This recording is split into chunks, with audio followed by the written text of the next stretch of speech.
Hey everybody, Stinger here. I want to invite you to a pretty cool podcast. Watch this film. Be quite nice. Have a good time.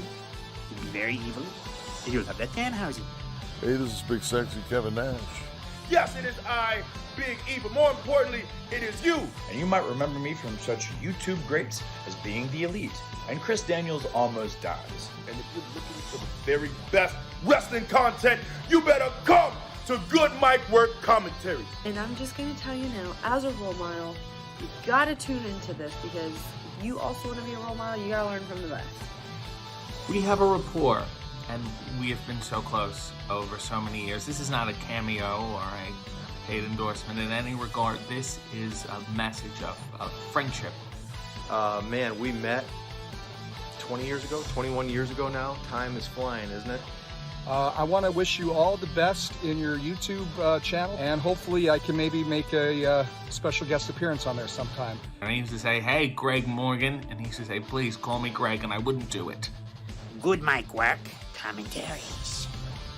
Awesome YouTube channel. Now, if you've seen these videos before, you know what I'm talking about. We would do verbal chain wrestling. You know, we'd be off in the yard, the schoolyard at recess. And he's also a 40-year-old wrestling fan. That's a long damn time. And we'd just be staring at each other, and he'd say, hammerlock. And I'd say, all right, I've reversed the hammerlock into a hammerlock of my own, then I put you in a headlock. And, you know, that would go on for hours. He's not going to fill your head with bullshit. He's going to tell you real deal, what's up, and that's that. Raw, SmackDown, NXT. This guy covers it all, my friends. I want you to go to his page, Good Mic Work on YouTube. Check out Good Mic Work Commentaries on YouTube. But we would have fun. We would run around. There would be a wooden hoop we would hit with a stick, and it would go down a hill. I'm about to go and watch a few videos myself. It's a very practical apparatus. We're really lacking in the world right now with some people that have a freaking brain cell. And now look at him. He has more YouTube views and subscribers than I do, and I'm fine with it because I played such an integral role in his upbringing. Don't you dare be sour. We always talked about wrestling. He was a big Lou Thez guy, and of course I had an affectation for the Hackenschmidts. Clap for Good Mic Work Commentaries. This is RJ City, a wrestling rock on tour. And feel the power. Listen to the podcast. Subscribe. You are watching Good Mic Work Commentaries. Good Mic Work Commentaries. Good Mic Work Commentaries. Good Mic Work Commentaries. Just want to encourage all you guys to check out Good Mic Work Commentaries. And if you don't, we're going to have a problem. Do it! Do it. Do it now! Thanks a lot for the encomium and the nice words about my father's Hall of Fame induction. Hope our paths cross again sometime down the road. Would love to shake your hand again, and good luck on this podcast. And you don't just watch it one time. You can rewatch every single one of them.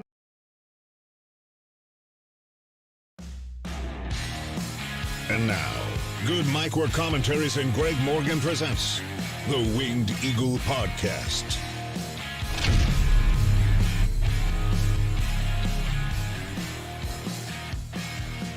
Happy Saturday. Another weekend is here, and we are live for our Winged Eagle podcast for February 25th, 2023. Hope you guys are having a great Saturday, great weekend, and a great week.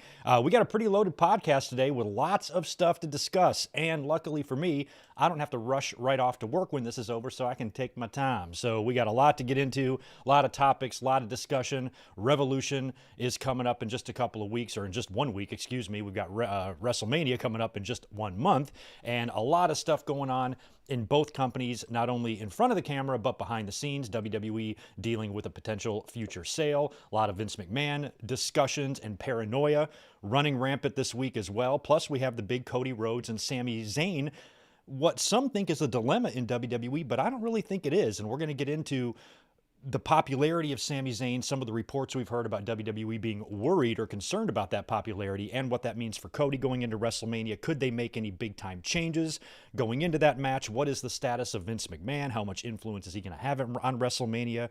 Are we going to get a sale or a deal done by then or after then? Lots of uncertainty in the wrestling landscape right now, kind of in both companies. You know, with AEW, they're dealing with some free agents coming up in 2023 and 2024. The next 2 years is going to be extremely interesting in terms of who lands where. They're about to debut a new show next month following Dynamite as well. Lots of stuff going on in that company. Plus, lots of news, lots of results, lots of highlights, and lots of previews to get into tonight. And we have some channel information. I've got some upcoming videos and big changes coming to the channel that I'm really excited to start sharing with you because they're starting to happen right now as we speak. So hopefully you guys have had a great week and you are here now enjoying a nice, for me anyway, rainy Saturday wherever you are. It's raining here in California. It's even been snowing in some of the northern areas here in Southern California. Rancho Cucamonga saw some snow. Vegas, it snowed a couple of weeks ago. We've had some really crazy rain in the west and some crazy weather here. So I've got the day off, going to spend it with you guys hanging out, and you're going to get 2 straight days of good mic work because tomorrow night here on the channel, we're going to be watching WrestleMania 3. I can't believe how long we've been doing classic watch-alongs, and we have not gotten around to watching WrestleMania 3 yet, which took place in the city I was born in Pontiac, Michigan, and little 9-year-old Greg was actually in attendance for the big Hulk Hogan and Andre the Giant body slam. So we're going to be talking about that tomorrow night and watching that together, so stay tuned and keep that in mind. The link to that is already in the description below and up on my channel. The only bad part about tomorrow night is we are going to be going head-to-head with the WWE A&E biography on Jake the Snake Roberts. So our watch-along is probably going to put a major hit on the ratings of A&E, but, you know, what can you do? I'm not going to just cancel my whole stream just for Jake Roberts, you know, but we will be going head-to-head with that tomorrow night on A&E. But other than that, it should be a fun weekend and a really fun night tomorrow night watching some WrestleManias, and we're going to be doing a classic WrestleMania watch-along every week leading up to the big show next month that I will be attending in Los Angeles. I just want to make sure I can be seen and heard. All right, getting some sound check, lay of the land. I do want to go over here to the chat and say hello to people that are hanging out in here, and then we'll start getting into some action. I want to start with the channel members that I see first. I want to welcome Zane G. We've got Chaz Medeiros is back. Tatanani is here. Ian Dunn, good to see you. The Juliet's in the house. So is Mab. Deshaun Robinson is here. We got Ronnie in the house as well. Isaac, how wheezy. Michael Cuomo. We have, that'll round out, I guess, at least the channel members for right now. Also, want to say hi to Beetle911, Rodrigo, Hendo, Ben Espinoza, Stone Cold 10X. Nicola is in the house. David Brown is here too. Good to see you. Amato is here. Yo, Amato Gonzalez in the house. You are here for a live stream. That is really, really super badass. Good to see you, my friend, as well. Destiny's in the house. Matos is in the house. William Cullen. We've got Naveed, King Azza. We have Big J, T85 Restored, Sonic Plays, Xander, Red Raven Rucker, another channel member, Jay Lambo, lots of names starting to file in there. Again, you guys know the drill. Please hit that thumbs up button and make sure you are a subscriber if you are not yet already. Let me just do a refresh here so I can get my little ducklings all in a row. Shell Shock chiming in as well. Good to see everybody here. Like I said, we got a lot to get into. I'm going to get into some channel information here first. I want to do some shout outs, and then we're going to start with the wrestling news. Here's what we're going to get into in terms of wrestling news once we start that. We're going to talk about Vince McMahon possibly having creative influence once again. Lots of reports this week and rumors about Vince's involvement. Plus, when WWE starts the process of a Brock Lesnar and Omos match, that raises a lot of Vince McMahon flags, but I think those are all largely unfounded as well. We'll get into that. Also, the latest on the WWE sale. There has been a number floating around that Vince McMahon is looking for in the neighborhood of $9 billion, and who the likely suitors at this point still are, and when this sale will actually take place, because having this looming and all of this uncertainty looming over not only the fans' heads, but everybody in WWE is just getting a little bit old, and I'd like to get this wrapped up as soon as possible, so we'll look at all options there. We'll talk a little bit about the asses that Tony Khan and Ariel Helwani made of themselves on Twitter last week, arguing like a couple of kids over on the social medias. Also, we have a lot of AEW contract information regarding the Elite, Kenny Omega, and the Young Bucks, and where they might land when their contracts are up later this year, and how that might tie into a future CM Punk return as well. Also, Tony Khan had his big announcement this past week on Dynamite, and we'll talk about AEW's new third hour that's going to be added to Dynamite. That's going to be basically a behind-the-scenes documentary-style all-access show, which could be interesting. That'll kick off in March. Money in the Bank sold out in 1 minute. Money in the Bank is going to be in London this summer, and as I have pitched right from the start, I think Cody Rhodes and Sami Zayn would be a perfect main event for that London audience. Sold out in 1 minute. Unbelievable. Like I said, the new batch, the season 3, I guess, of WWE's A&E Biographies and Rivals season has kicked off. Last week started with the NWO and Andre the Giant and Hulk Hogan, which is perfect since we're going to be doing WrestleMania 3 tomorrow. Now, tomorrow night they air Jake the Snake Roberts, and I forget what the Rivals one is. It might be Cena and Edge. I can't remember. But the new batch has begun, and I did watch both of the first episodes last week. I'll get into a little bit of that. We're also going to want to talk a little bit about this past week's Monday Night and Raw. Not much. Talk about Cody Heyman, Edge in Theory, Lita and Becky, Brock and Omos, and John Cena coming back in a couple of weeks. I think a week from this Monday, he'll be appearing on Raw. Last night's SmackDown, interesting. No Roman Reigns, but still plenty of Bloodline storyline going on. And next week, Roman Reigns will be in the house on SmackDown to deal with Jey Uso, as we'll get into what went on SmackDown last night as well. Also, we'll talk a little bit about this past week's Dynamite. Really interesting MJF and Danielson promo, and an idea I have for a finish in their Iron Man match. And we might talk about a few of the other highlights from that show as well. And we will run through, as we know them, the Revolution and WrestleMania cards, at least as they stand right now, and perhaps some potential matchups that we could see booked for that show and those shows. That's going to kind of be the rundown here as we go through all of this information for the next couple of hours. So thanks again for being here, and again, hope you guys are having a great Saturday. Let me also say hello to Zach Palgett. Nate Burgeon is here as well, and I want to cruise right over here and give some shout outs to all of our current channel members. I want to start with Ian Dunn, Big Mike ATP. We also have Mike Jamal Garcon, who is a little bit new to the channel as well. So is Mike, and so is Big Mike. Deshaun Robinson, JCS 186, Chaz Medeiros, Ian Joe Dunn, Motown Slim, Ken Webb, Titanium Titan, Mango Salsa, Josiah Blevins, Kevin, Red Raven Rucker, Ramon Coffee, MJ Parker, Ruben Litton, Fox Star Killer, The Juliet, Brandon Collier, Alan Carter, Randall Yates, Zach Palgett, Dre, Sean, 2018, Jordan Carg, Financial Truth Academy, Devlin Husband. I'm going to try to get on that Jericho cruise, dude. I really am, but I'm not sure. Michael Tong, Ian Dunn, Longboard, Sam Piboon, Jeff McMahon, Mikey Too Cool, Luke McAllister, Tara Brehan, Zelius Ward, Bo Klavlovic, William, Spider, AR, Zach, Chris Miner, Mike Witt, Jimmy Anderson, Mabs, C-Mac, Joshua Aparicio, How, Wheezy, Spaz Phoenix, Ronnie, Nicole Lensing, Marcus the Entertainer, Nikita, Abalakin, Jeff, Jane, Zane G, Divine Ricks, Chris Barrera, Michael Cuomo, John J.E. Dennett, Dustin S. Tatanani, Nick Musser, K-Dog's Kennel, Max Pokebra, Spectra, Reese Jones, Victor Cologne, Isaac, George Morris, Population 420, and JJ Leg. Thank you as always, guys. We are really getting close to 100 members. We are almost there. And normally, I shout out the Patreon members and supporters as well, but in lieu of that, I'm going to talk to you about Patreon instead. And we'll pick back up with the shout outs next week. I want to give you guys some channel information, some big changes finally coming to this channel, because I am a procrastinating motherfucker. I'll tell you what, man. First of all, we did talk about what we're going to do tomorrow night. Watching WrestleMania 3 together. That's what's going to be taking place tomorrow. Also, there's a lot of channel changes currently in the works right now. I've decided that we need to do some changes. We need to freshen things up. We need to do some more things, and I've done a lot of stuff to put those plans into motion, and they're currently happening as we speak. The first thing I did was finally I got some merch.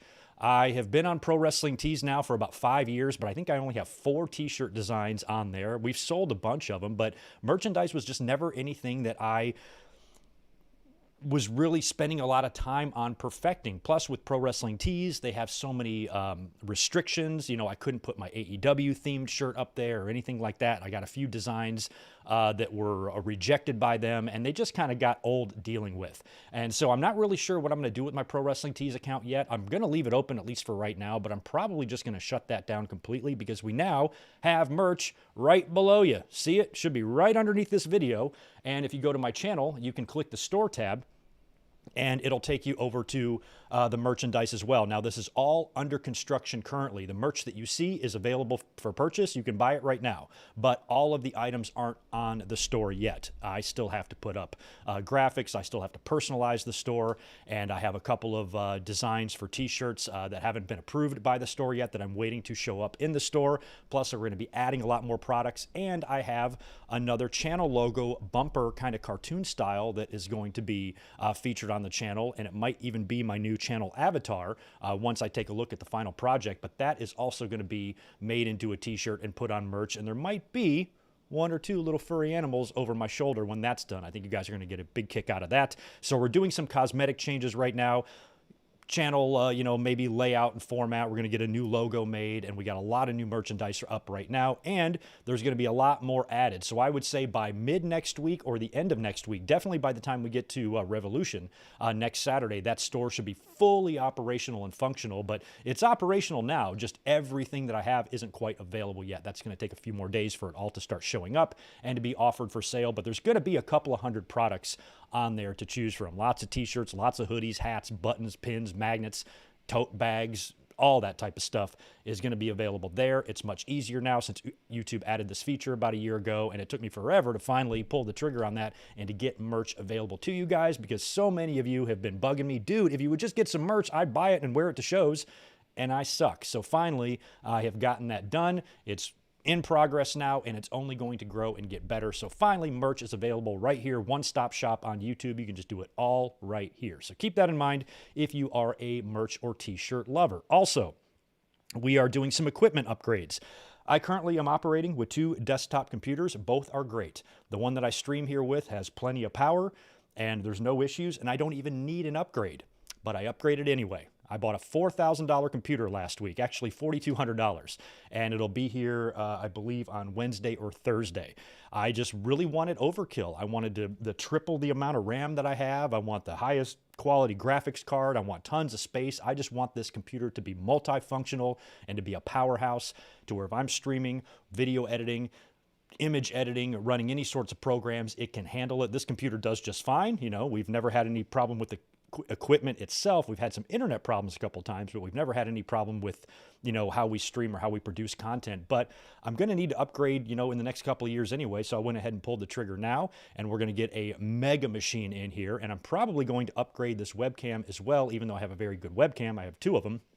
I have been hearing a lot of people talk about this Elgato face cam thing that supposedly is the new best webcam. I have the Logitech Brio, which I have not been able to find any better than that, but apparently this new one is the bee's knees, so I think we're going to pick up one of those as well, get that sent here, and we should have, some updated and glossier looking stuff. Also, this will probably be the last Winged Eagle as you see it, because next week we're going to be here to review Revolution, so there will be no Winged Eagle podcast next Saturday. So by the time we return, you should see a new overlay, a new intro, probably going to dump the cameo intro there. It's a little bit old, either change it up or drop it all together.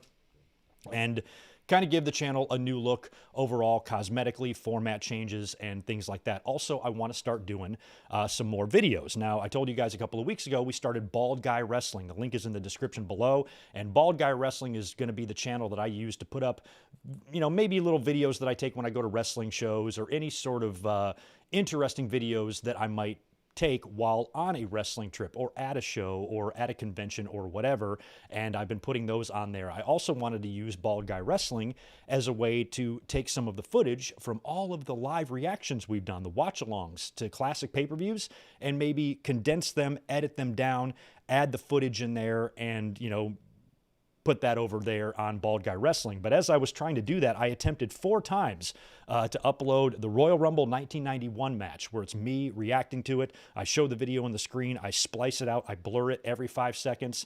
but no matter how many times I tried, it could not get uploaded to YouTube. It was blocked every single time. Luckily, they don't give you copyright strikes anymore. They just kind of block your video. So I tried several times to remove the matched parts. It just wasn't working out. So I found an alternative. So here's what we're going to do for making use of this kind of content. We're going to do it over on Patreon because so many of you have been supporting on Patreon for so many years and you get no incentives, no perks, no rewards, no nothing. So it's time to bring back Patreon. So here's what you're going to get on Patreon if you pledge a minimum of $1. That's all you have to do. If you support on Patreon for $1 a month, you will be able to access these videos. So what I'm going to do is every time I do a watch along, for example, tomorrow night's WrestleMania 3, I'm going to edit it together with the actual footage from WrestleMania 3 so you can watch me watching that, and then I'm going to post it over on Patreon through the Vimeo app or whatever. I was playing around with that this week as well.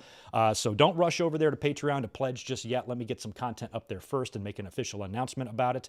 But that's what I plan to do. I'll put a couple of videos up there probably tonight, tomorrow, or early next week, and start having that available to Patreon supporters. And every time we do one of those watch-alongs, about a day or two later, you will see that watch-along appear over on Patreon where you can actually watch me watch the show. So that is what we're going to be doing on Patreon. $1 a month is all it's going to cost. I want that to be available to everybody, and I want people to be able to access that stuff without having to spend a ton of money, since many of you are already members over here. And in terms of these channel memberships, I'm updating that too. A new video will be released really soon. So I have been busy as hell trying to update the channel, working on behind the scenes stuff, all while trying to navigate my job, navigate WrestleMania season, a potential future WWE sale. The wrestling news in general is very, very heavy right now as it is. And we're on the doorstep of WrestleMania, which I will be attending in LA. There's a lot of stuff going on, but I'm ultra channel focused right now and want to make sure that we have some good content, some good changes, and we continue to stay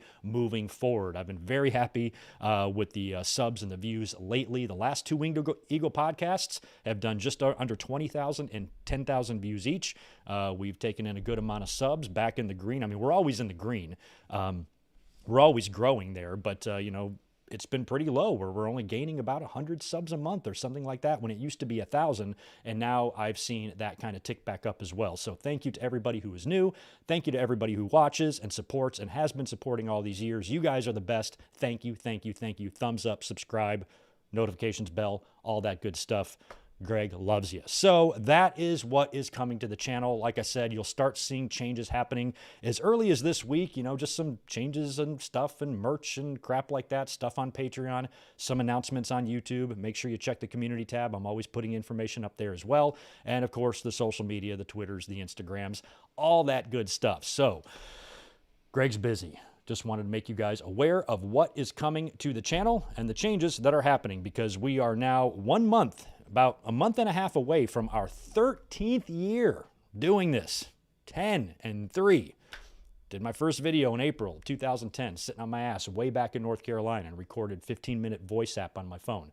Posted it to YouTube, and here we are 13 years later with a pretty fun and successful podcast, and I'm just really happy with it. So thanks again, as always, guys. You guys are the best. You're probably tired of hearing me talk about this shit. You probably want to get into wrestling news, and you know what? I don't blame you. I think it's time to do that. I will cruise back here to the chat and hit any other shout-outs that I need, but I do believe there's a super chat I saw out of my peripherals.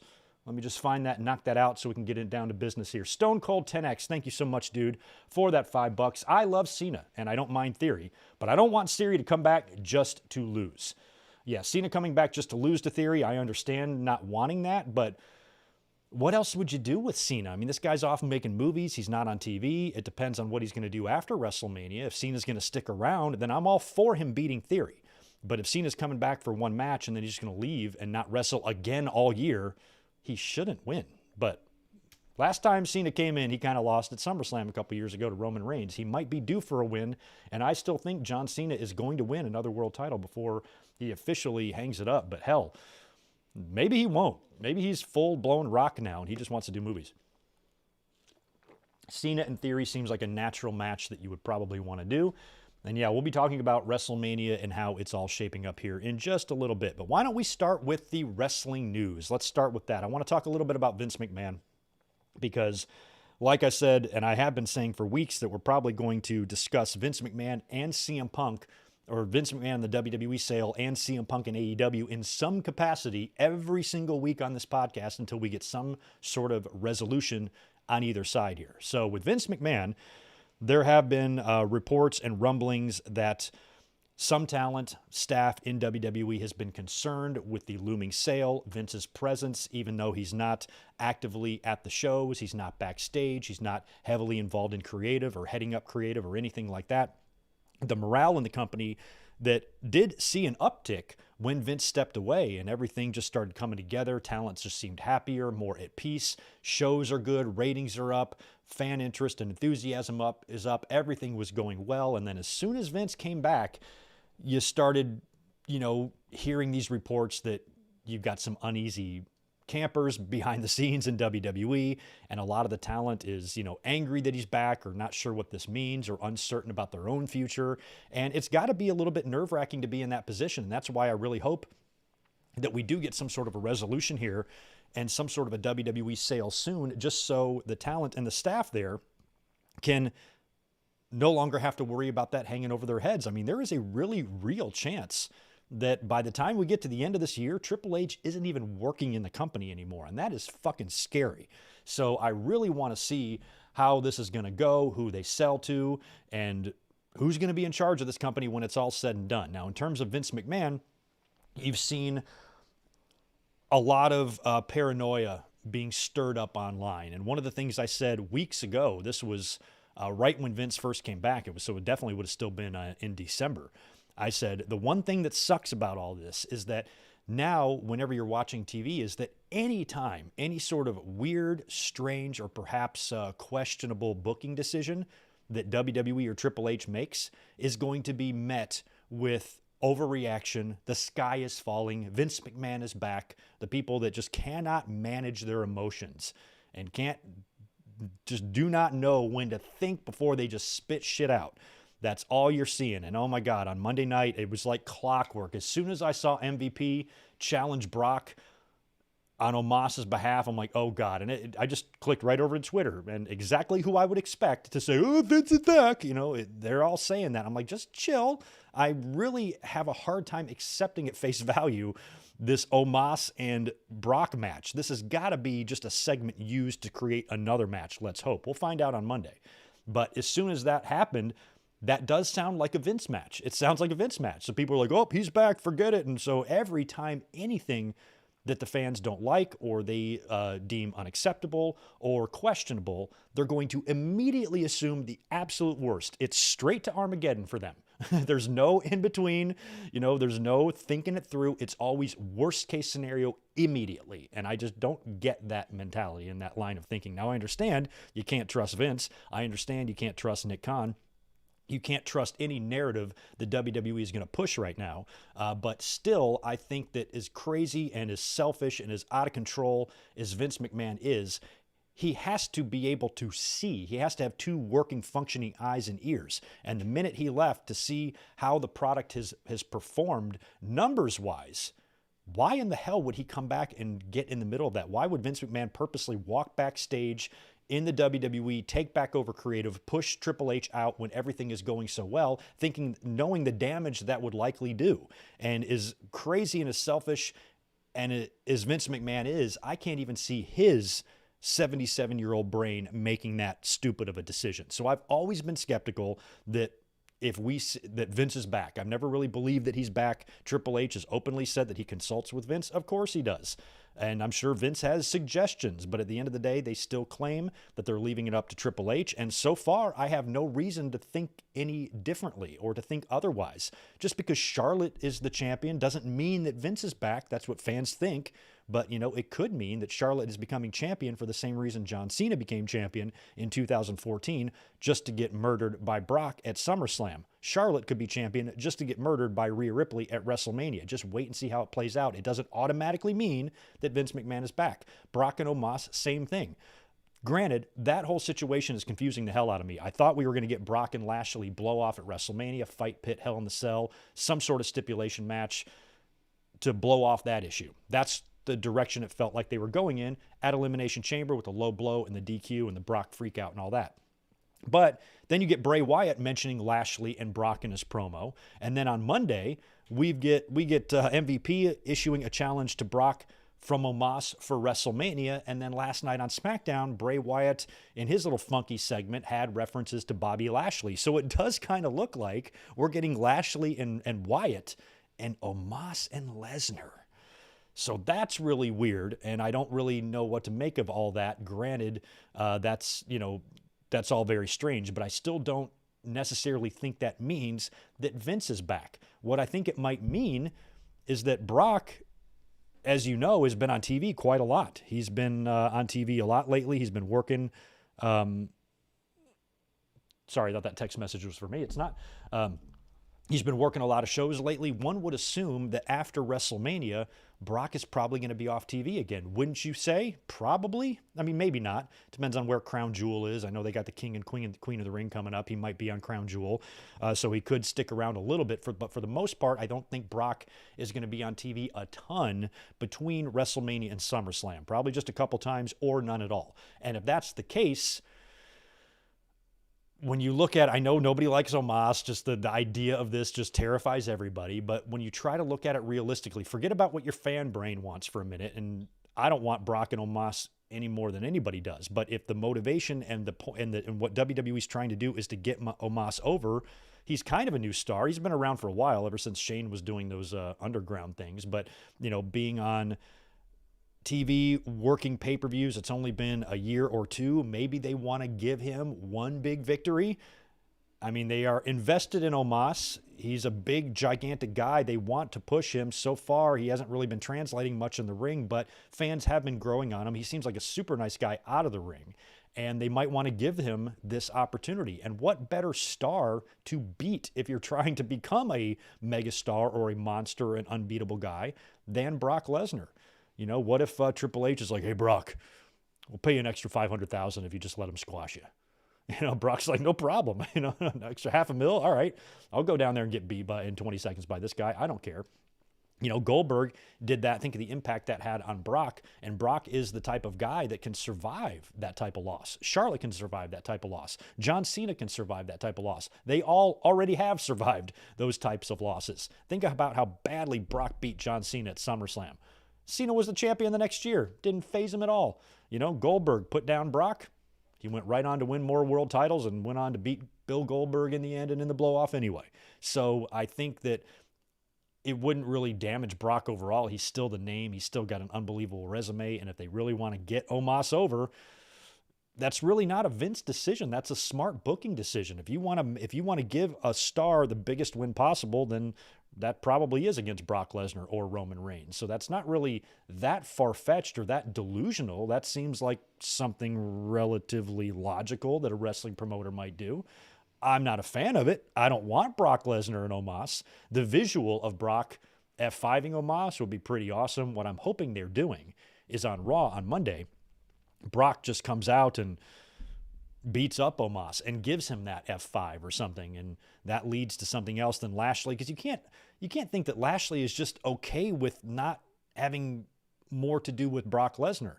Brock Lesnar stole that win. Granted, Lashley won via DQ, but he had that hurt lock locked in on Brock. As a matter of fact, he's had Brock beat most every time he's faced him, and Brock hit him with a low blow. So is Lashley just okay with that issue being over? He's okay with just moving on to Bray Wyatt now? It still feels like there's more unresolved shit with Brock, which is why all this stuff is so confusing to me. If Lashley just now refocuses and goes to SmackDown to confront Bray Wyatt or something, I guess they're gonna have to finish all that on Monday. They're gonna have to finish that situation off with Brock and Lashley, or at least put it on hold until they're ready to pick it up again.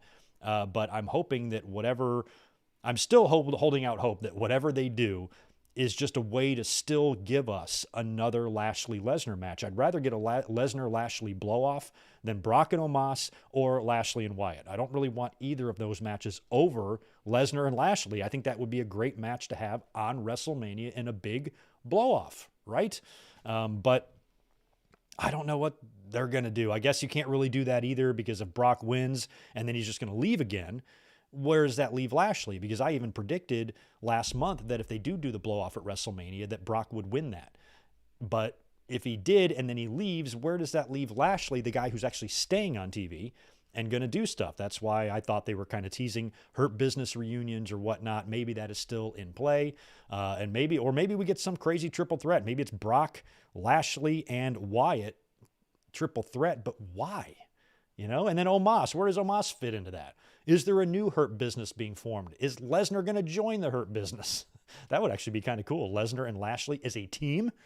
Holy shit. Look out, Damage Control. EO and Dakota, your tag team titles might be in jeopardy because Brock and Bobby are coming after them if Lita and Becky don't get you first.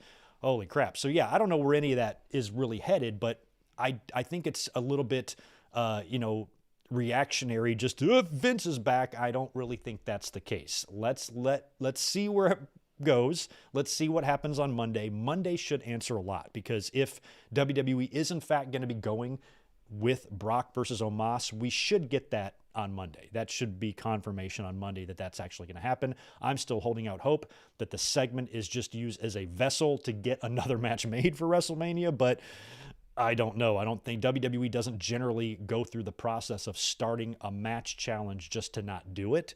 That's why I don't think MVP would have laid down the challenge to Brock if they weren't going to do this match. So it feels like they're gonna. But who knows? Maybe Brock and Omos will steal the show. Maybe Brock and Omos will be the Savage and Steamboat of this WrestleMania. I doubt it, but you never know. But that whole situation of Brock and Omos really got the Vince McMahon stuff started. And Vince McMahon, Sean Ross Sapp had tweeted a couple of days ago as well about talent concern for Vince McMahon being back, that some members of talent thought that he was back influencing creative. He later updated that tweet and said that it was those allegations were unfounded. Vince is not back. Vince has not had any direct influence in creative other than just the consulting he's been doing with Triple H and whatnot. So that's kind of what I thought as well, even though I don't trust Vince, even though I think Vince is the fucking devil and I just wish this bastard would go away. As much as all those feelings that I have about Vince, I don't think that he is back in creative, pulling all the strings, making all this happen on his own, and he's completely in charge. I just don't believe it. I just don't buy it, regardless if WWE does Brock and Omos or not. Now, speaking of Vince McMahon and the WWE, of course, we've been waiting on this potential sale. We've had some close calls. We've had some front runners for a while. It looked like it was going to be a done deal with Comcast, and then Disney, was maybe a potential suitor. And then, about a month ago, a little bit over a month ago, we had the big scare where it was reported by a couple of people that WWE had been sold to the Saudi Public Investment Fund. And that was very terrifying for a lot of fans and a lot of wrestlers as well, I'm sure. And then it turned out just to, I think it was Ariel Helwani, actually, who debunked that rumor and said, no, it's not a done deal. But we said right from the start, where did that rumor come from? It wouldn't just fall out of the sky. There has to be something there. There has to be something to cause a rumor. There has to be a little bit of fire with some smoke, you would think. Otherwise, why would that even come out? And why would people who've had relatively credible track records with reporting news, why would they get that information and report it? They wouldn't just blatantly lie, so they had to get it from somewhere. So where did it come from? And so that was very worrisome to me, because I said, I'm like, they might have gotten an offer from the Public Investment Fund, from the Saudis, but they have to have their process, their due diligence, just like when you hire a coach in the NFL. You can't just hire the first guy you talk to. You have to interview lots of people, including minorities and a lot of other stuff. There's a process to go through there, and it's probably no different with sales and things like that, being able to say, okay, we've got this offer, now let's see, who can match it, who can better it, who can best it, where is the best landing spot for the company, yada, yada, yada, what brings in the most value for the company's shareholders. A lot of people stand to make a lot of money. Vince is going to make a couple of billion. Stephanie and Triple H, I think, are making $200 million each when this sale goes through. So there's crazy money at stake here. So I was very concerned that was probably maybe an initial offer, and if nobody else comes back and matches it, bests it, or gives WWE any better of a deal, then we could see we could get an announcement at any day that a deal has been agreed to in principle, and I am scared shitless of when that day happens, and it could pretty much happen at any time. I mean, I think we are to the point where at any day now we could get some sort of a deal, some sort of news about a potential deal or a future deal. And then from there, we'll see if, it gets blocked, or if there's any lawsuits, or if the deal actually goes through. But I really want it to happen soon just because of everything that's going on currently. I kind of want wrestling back, and I don't want this looming over our heads. And I feel like the talent, we're in WrestleMania season at the same time, and I've talked about this before as well. You have Triple H who's pouring his heart and soul into this creative job. He seems to really enjoy it. He really cares about, today's generation of wrestlers, really seems to have their best interests at heart most of the time, has good relationships with all of them, and wants to shape the future of the business. And I would hate to be a guy like him putting so much time, energy, and passion into something that might not be your job in a few months. Because depending on where WWE sells, who knows what could happen. Generally, when companies sell, there's mass layoffs. They gut everything, and they really downsize a lot internally, cutting the fat, so to speak. And whenever there's a sale, it's always accompanied by massive layoffs and things like that. As a matter of fact, WWE's senior vice president, one of their senior vice presidents, was terminated. I forget his name. He was terminated this week. Terminated. Excuse me. I have it written down. Terminated. He got terminated. He was terminated this week over a HR violation. Don't know what that's about. He was let go, but you would assume that once the company gets sold, there could be a lot more slashing. You got office people who've spent decades in the company. You've got people backstage. You've got wrestlers. Nobody really knows what their future is going to be once the company sells, and who it sells to could be a big deal. Now, apparently, Vince McMahon, according to a report from Bloomberg, his asking price, or what he has in his head, the number he has in his head, is $9 billion, which is right up there with what we thought. I kind of thought it would be 10. I thought WWE was searching 10. I thought that was the magic number. Turns out it's 9. That would be fine with me too. I'm sure $8 billion would also be fine. But Meltzer, in this latest Observer, latest newsletter, elaborated a lot on this and talked about the Saudis as opposed to maybe a media company. And the Saudis also have that Live Golf. They've started that golf league. Apparently, they are trying to purchase Formula One. I don't think they got that. WWE wants, or the Saudis apparently want WWE, but they don't view it as quite as important as maybe the Live Golf or the Formula One. Apparently, the Saudis want and are looking for franchises with a worldwide fan base that's not necessarily for profit, but more for publicity for their country and to normalize their worldviews. And we know that they have been trying to change their reputation. They still have a lot of human rights issues over there. The way they treat women is still fucked up. I don't care if they can drive or not. Does not matter. They are still way behind in some of that stuff, but that's more the government and everything. The people there are very kind. I knew some people that were cruisers and, took a boat around, sailed around the world and shit, and stopped at various cities. And I heard great things when they went to Saudi Arabia. They were treated nicely. They never felt unsafe. They had little children with them. They went out to restaurants and local shops and malls and loved their time in Saudi Arabia and were treated with respect and kindness all the time from the people. From the people. It's the government that's a completely different story there, and they are sketchy as fuck.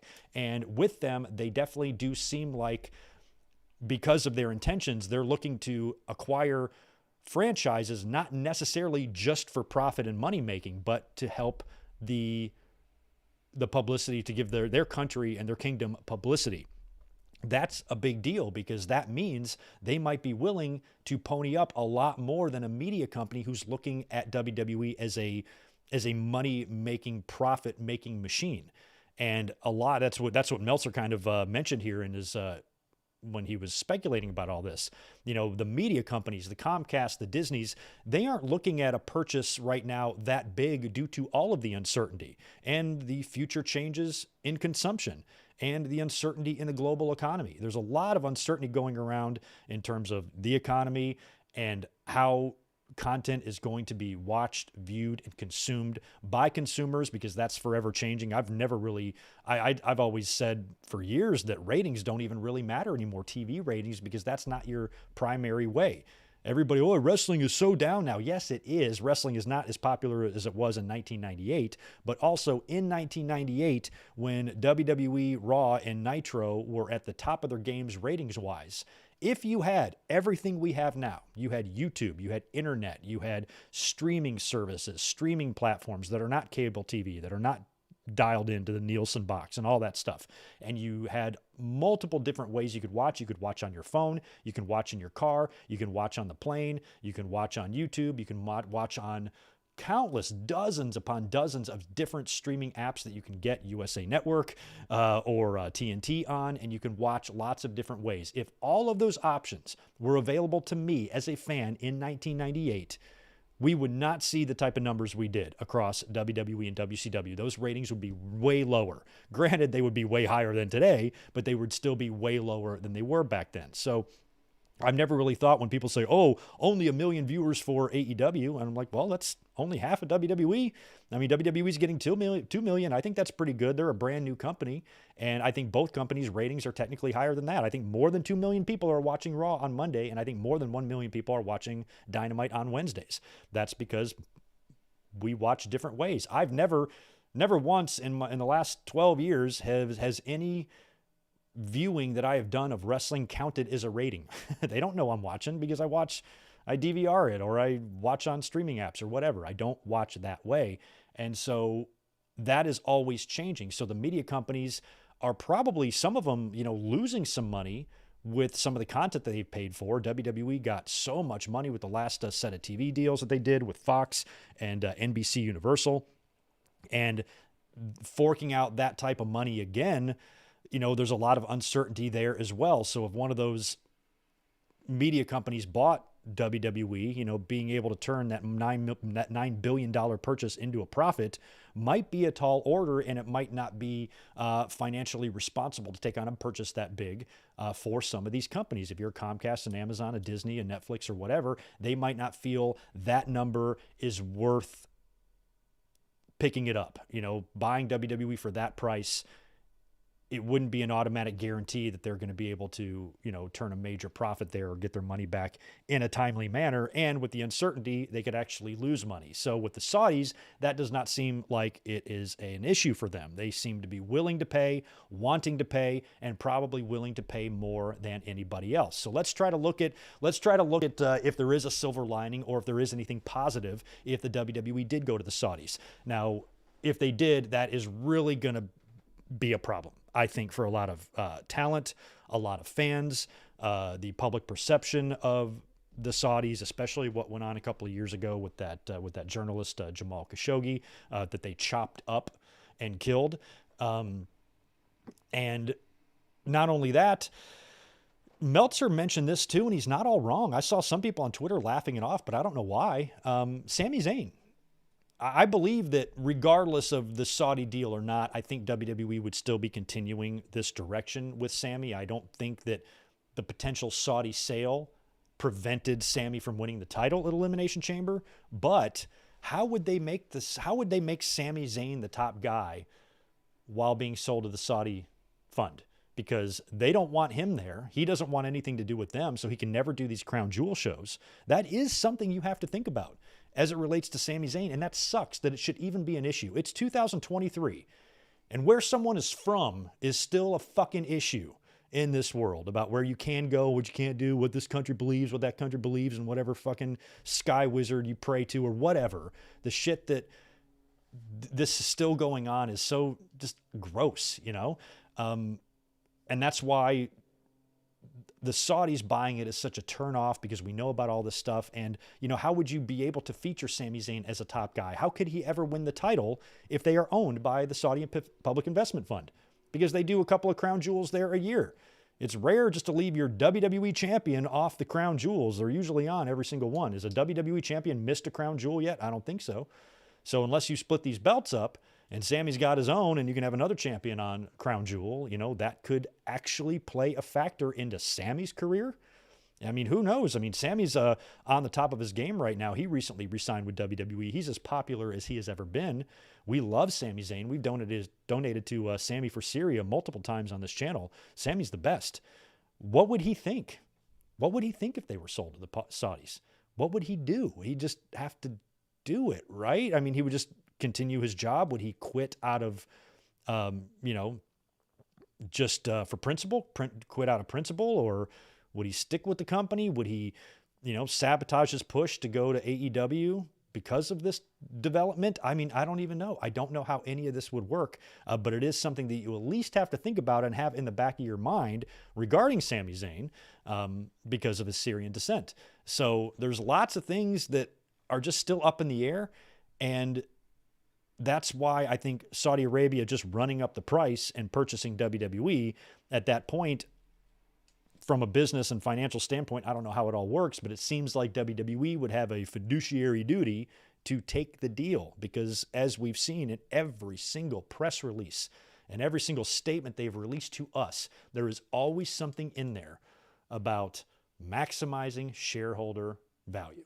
And if they get their shareholder value maximized and maximized hard by that Saudi hand job, they might have to just do it. And that's going to be really weird for the future. But it could make things like contracts interesting. You could have people that don't give a shit about any of this and are just, like back in the day of Hall and Nash and Hogan, that just used the WCW to get as much money out of them as they could. Didn't really care at the end of the day, just came in, made the money, and left. There could be a lot more money being thrown around now for free agents. I don't know, where I feel like if a media company bought WWE, we could actually see numbers of contracts from WWE's side go down, and it could give AEW the edge when negotiating, because they can probably pay more. Where if it's the Saudis, they might just be like, we'll just match anything. We don't give a shit. So I feel like some wrestlers could be in an excellent position to capitalize on a whole lot of money, especially if your contract is going to be up in, let's say, 2024 or late 2023. I think by the time Kenny, the Bucks, and MJF's contracts are up, WWE is going to be under new ownership. And if that new ownership is the Saudi Public Investment Fund, we might see the entire beginning of AEW. And could you imagine if Cody, the Bucks, and Kenny were all in WWE 4 years after launching AEW?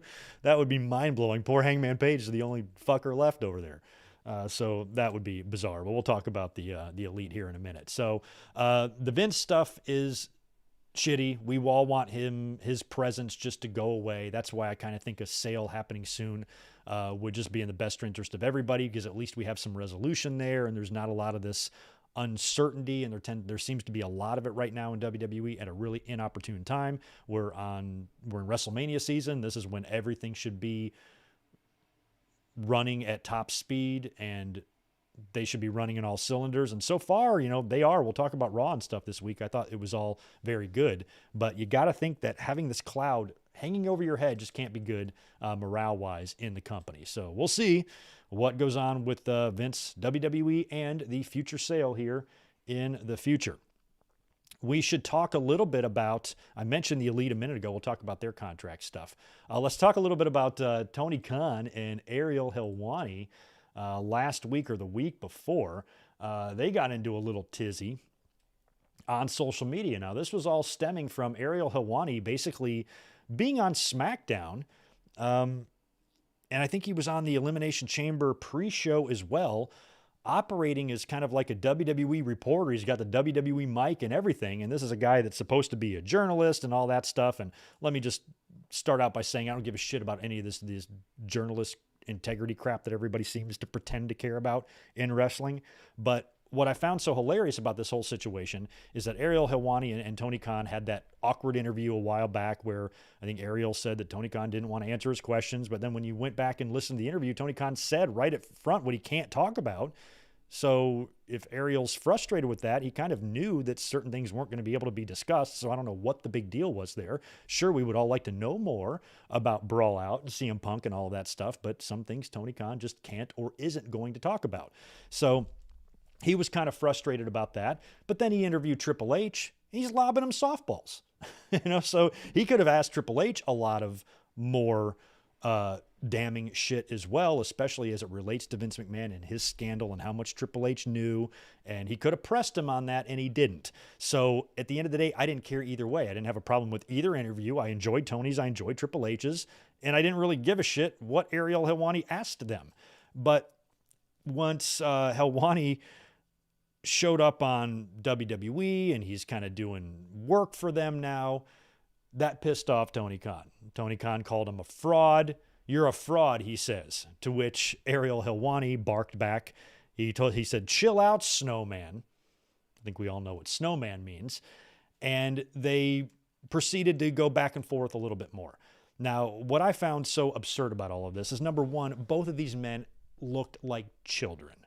Tony Khan should not even fucking worry about what this dude is doing at all. But I think they've already kind of had an issue with each other stemming with that from that interview. So maybe he just couldn't help himself. You're a fraud and you're biased or whatever. And then Helwani, barking back with that snowman shit, which is very uncool and very unprofessional. Tony Khan, I get that he's a weirdo, and he's really crazy and he's kind of like an enthusiastic spider monkey. I just don't think it's cool just because you dislike somebody just to make up shit that you don't know about for sure. Tony Khan looks like he's coked up sometimes. Sure. Sometimes he does, but I don't necessarily think that he is. Do wrestlers talk about this? At some point we'll get some confirmation on that. And so, at some point we've heard plenty of wrestlers, not everybody is a big Tony Khan fan. Some people who work for his own company have had issues, in communication and stuff with him. At some point, somebody will leave the company and go do a podcast and they will spill the beans. But if you start seeing people that left AEW on maybe unsavory terms and they don't mention anything about this, what I want to hear is a wrestler, somebody that knows him, sitting next to him, going on a podcast and say, that dude snorts so much fucking coke. We haven't once heard this. This is all from fans. It's just like when Jim Cornette calls Kenny Omega a pedophile in every podcast. I'm like, what a fucking dick. What a scumbag trash human to say something that ridiculous to an army of dipshits who loves to huff your bullshit all the time. And that's so dangerous and irresponsible and just flat fucked up. And so that's the type of overreaction that we will get sometimes with guys, but that's from fans. And so when somebody like Ariel says that, it's almost as if I'm like, is that what you do? Hang around Twitter with that fucking audience and regurgitating the shit that they say? Somebody of your stature, that's beneath you. And so Tony Khan was an idiot for responding. Ariel Helwani was an idiot for what he said. And they were both idiots. Just knock it off. You both have, especially Tony Khan, have got way more things to worry about, like, I don't know, running a wrestling company. But what I found so fun about this, because I love the endless barrage of hypocrisy on Twitter, is that one of the things that I've seen and that I've noticed that seemed to anger a lot of the armpit of Twitter, the armpit of wrestling Twitter, that's the ones that use words like incel and just fucking hate AEW and Tony Khan, and they just repeat the little catchphrases that Jim Cornette says. Kenny is, what is he? Kenny Twinkle Feet or something. So it's those type of people. And they always complain about journalism, which they don't give a shit about journalism. They're just, they don't like certain personalities. Sean Ross Sapp gets a lot of that hate. He's one of the big ones that a lot of fans like TK have just decided they don't like. And so when something positive is said about AEW, they think it's biased. Oh, these people are just sucking the cocks of AEW or whatever they say. They get all angry about it when that's not the case. All these people are critical of AEW, WWE, the product, the wrestling in general, but fans start getting this idea in their head that journalists are biased or something like that, which isn't true. That's just what they want to be true. And they get fixated on that, and they constantly talk about Meltzer's biased, or Sean Ross Sapp's biased, or so-and-so's biased, or this is what Fightful does, or this is what Alvarez says, or whatever, just getting all in a tizzy, pretending to give a shit about journalistic integrity. And I have constantly said, whenever I've tweeted about that or whenever I've talked about it in streams, I said, they don't give a fuck about that. They're so full of shit. They're so transparent. It's so easy to see right through them and exactly what they mean and exactly what their intentions are. They are full of shit. They just don't like these people, and they repeat nonsense that makes no sense because of that dislike or that pre-existing hate that they already have. And so when all this stuff went down with TK and Ariel Helwani, these same people that complain about journalism and claim that journalists are biased or it's irresponsible to go to a AEW media scrum or to go to an AEW show and sit next to the staff or whatever they fucking get a jealous stick up their ass about, whatever their complaint is, these same people were rejoicing in Tony Khan's anger, rejoicing that Ariel Helwani is sitting right there with a WWE microphone. This all seems fine to them now. Why? Because they never gave a shit about journalistic integrity. They give a shit about liking and hating the people that they've already decided to like and hate. That's all they care about.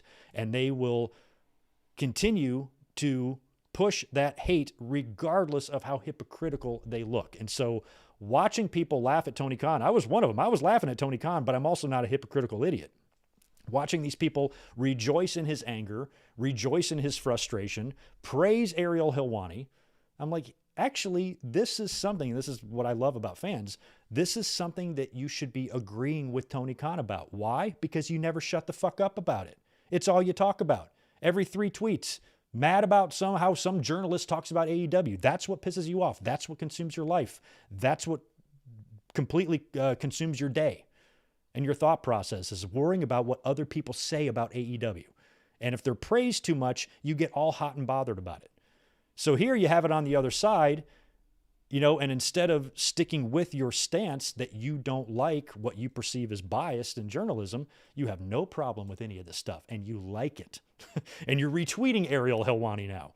And I'm like, it's so funny how you will literally behave against your own interests, because you just got done telling us how much this stuff was important to you. And now obviously it never was. So they're full of shit. TK and Ariel Helwani, y'all need to grow up. That was a little bit silly. Neither one of you need to be jawing with each other or have any sort of issue with each other at all. Tony Khan, pay attention to your product. You got enough problems over there as well. Rampage is in the shitter. They got 14 viewers, I think, a couple of weeks ago. I haven't watched Rampage in several weeks. And, WWE seems to be riding high right now with their ratings in WrestleMania, and AEW seems to kind of have plateaued, although they did pull a good number for Dynamite this week. So if I'm Tony Khan, I am focusing on my own shit, and I'm not worried about any of that other nonsense going on, because Tony Khan has a lot of jobs. He wears a lot of hats. He's spread very thin. Adding shit like this isn't going to do your wrestling company any good at all. So knock it off. I say that out of love. And speaking of Tony Khan and AEW, he's got to keep his talent too, man. We got the Elite. Their contracts are coming up this year. Now, Meltzer had hinted this past week at a big major free agent signing that WWE is after that was not Jay White. And it turned out that it is Kenny Omega. WWE is targeting, I guess, Kenny Omega. They are going to make a play for him whenever his contract is up. Now, Meltzer notes that Kenny's contract was set to be up in January. So it was already supposed to be expired by now, but they added 9 months to it due to his injury. He was out 9 months, so they added 9 more months. So his contract now is up somewhere around October or November. So basically the end of this year is when Kenny will be available to sign anywhere else. And apparently the Young Bucks are in the same boat there. Their contracts are also up at the end of 2023, sometime at the end. No official or exact date from Dave, but that's when he thinks all these guys' contracts are up. So nothing is up immediately, nothing up yet. And that's good for them, because if I'm a free agent talent anywhere, even if I want to go to WWE, I don't know if I want to sign with them right now. I want to wait until after the sale. I want to see where they go, what happens, what the future of the company is, and until things stabilize. So I'm almost glad that I'm not a free agent right now. If I was a wrestler, if I was Kenny or the Bucks or anybody else, MJF, I'd be grateful that I'm not a free agent right now, because there's too much uncertainty. Where a year from now, we're going to be looking at a whole different wrestling landscape, I think, and WWE is going to be a lot different, personnel-wise, talent-wise, and plus somebody other than McMahon's owning them for the first time in history is going to be weird. So if I'm a talent, I'm in no hurry to get anything done. And I think the Elite are in a great position with their contracts in terms of when they expire. Because even if they expired in a couple of months, or if they expired right after a sale, I would still want to wait out like a transition. I would just want to, gauge the temperature of the water from the locker room, how the talent likes it, how they feel the changes, the new regime, whatever is working out. If they're business as usual, they notice no difference at all, or if things change for the better, or if things change for the worse. If I'm a wrestler, those are the type of things I'm listening for and I'm looking for before I decide my future anywhere. So I think they're in a good position, because by the time we get to the end of the year, we'll know kind of how WWE is set up, and they'll be in a position to probably capitalize on a good deal. And I think Tony Khan will likely keep them around. Meltzer was kind of even hinting that the three of them really do have a good chance of sticking together. Barry Bloom is the agent for all three of those guys. And so them sticking together might be what they're looking to do, and AEW could be a good place for that, because these guys are kind of, getting up there a little bit. And how many more contracts are they going to have if they're ever going to go to WWE, if they ever want to go to WWE? If the Young Bucks have ever dreamt of performing at WrestleMania, if Kenny Omega wants to get a couple WWE matches in before he fully retires, this is going to be the contract it's going to have to be. They're not going to sign on for AEW 3 more years and then go to WWE after that, are they? They'll be too old. They're not too old, but, maybe too old for WWE to try to reset and push and, have a career and a run that's going to be 5 to 10 years.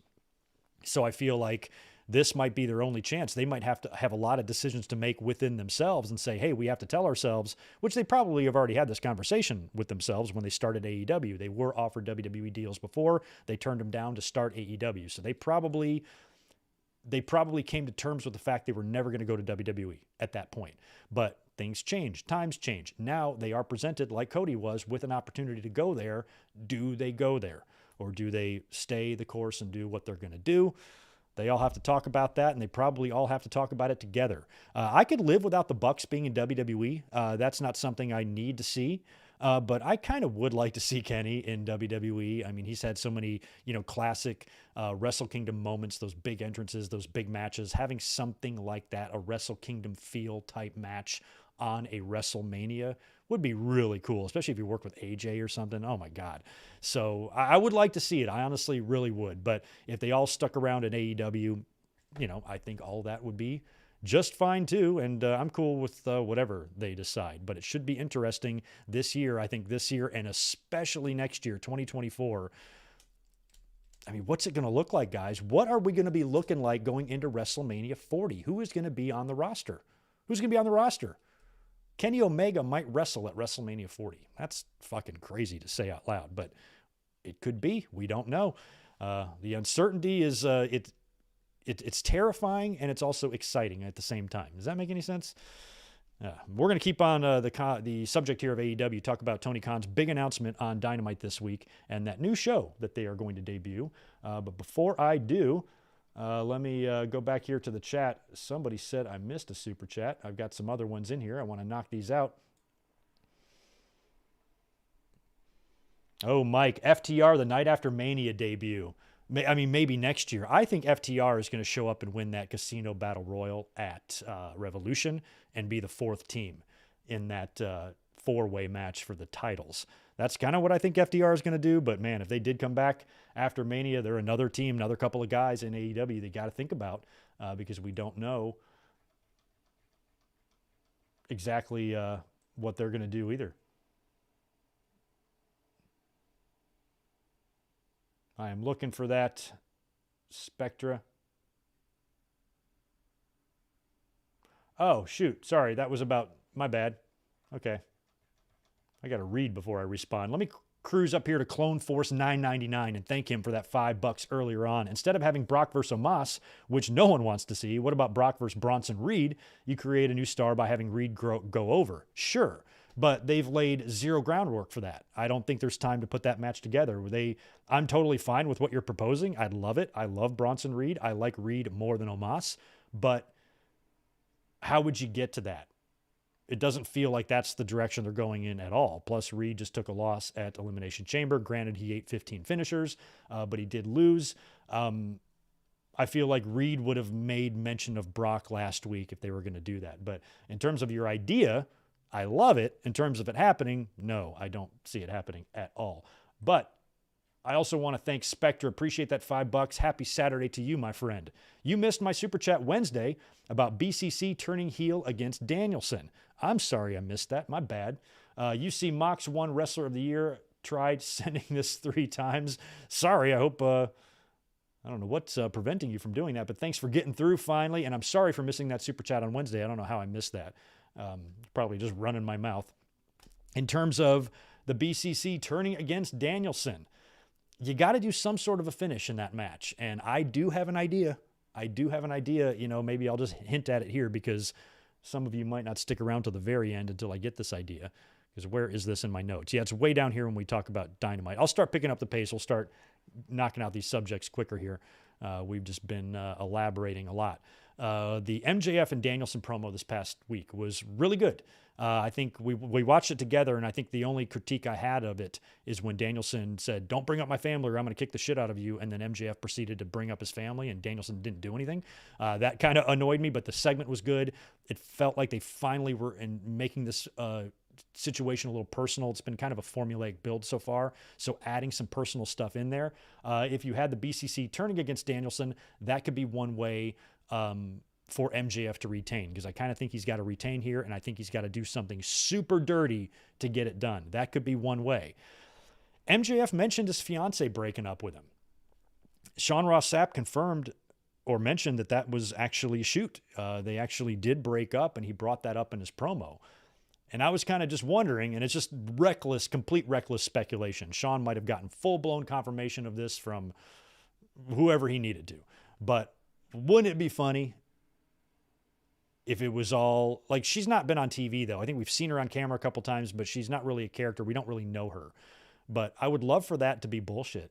And I would love for her to, like, be in the front row and, I don't know, throw salt in Danielson's eyes, or, you know, if Danielson's over, you know, by the barricade and he's kind of wobbly over there after taking some punishment, and she gets up and she throws something in his face, a cup of bleach or some gasoline or some salt, or hits him with something, and he's all shocked, and the announcer's like, "Who is that?" Hey, and Excalibur, of course, can explain this perfectly. That's MJF's fiance. He said that she left him because, for whatever reason he said, I can't remember why he said that she left him, and she is the reason. And maybe MJF lied about the whole thing, and they worked the sheets only for her to be used as the finish, and they're still together, and he just sticks his tongue right down her throat in celebration after the match, right in front of the camera. Like November Rain when Axel kisses his bride, or Ric Flair's gross wedding. Blah. Something like that would be hilarious. Fucking hilarious, but that's complete reckless speculation, and I have probably no business even suggesting a finish like that. But if anybody could pull something like that off, MJF could make you believe that he's really going through some tough times in life, and says the only thing he loves in this world and the only thing he has is the Triple B, and I hate that, the Triple B, and nobody's going to take it away from him. But maybe there's some shit going on. He was pretty gnarly in that promo, too. Said he was one step away from taking a handful of pills and calling it a day. I mean, he has been hardcore in some of the stuff he's been saying in his promos lately. But let's talk about this Tony Khan announcement on Wednesday as well. Dynamite this week was heavily hyped by another Tony Khan major announcement. The live stream did pretty well. Every time Tony Khan has had one of these announcements, and I've put it on the thumbnail, we have a pretty good audience for these things.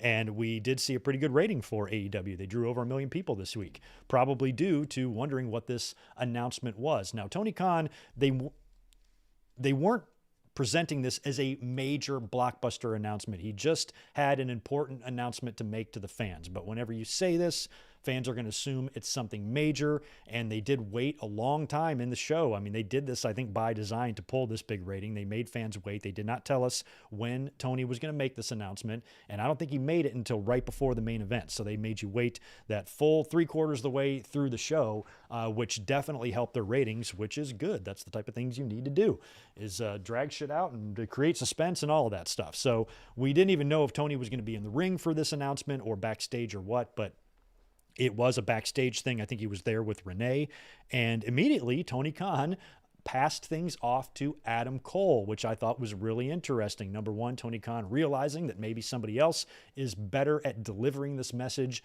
than he is. You know, one of these great promo cutters would be a good way to sell your new show instead of Tony Khan yelling it at us with crazy hair. So it's cool that Tony Khan has got that self-awareness. Passed the ball over to Adam Cole, but there might have been another reason why Adam Cole was the one to announce this.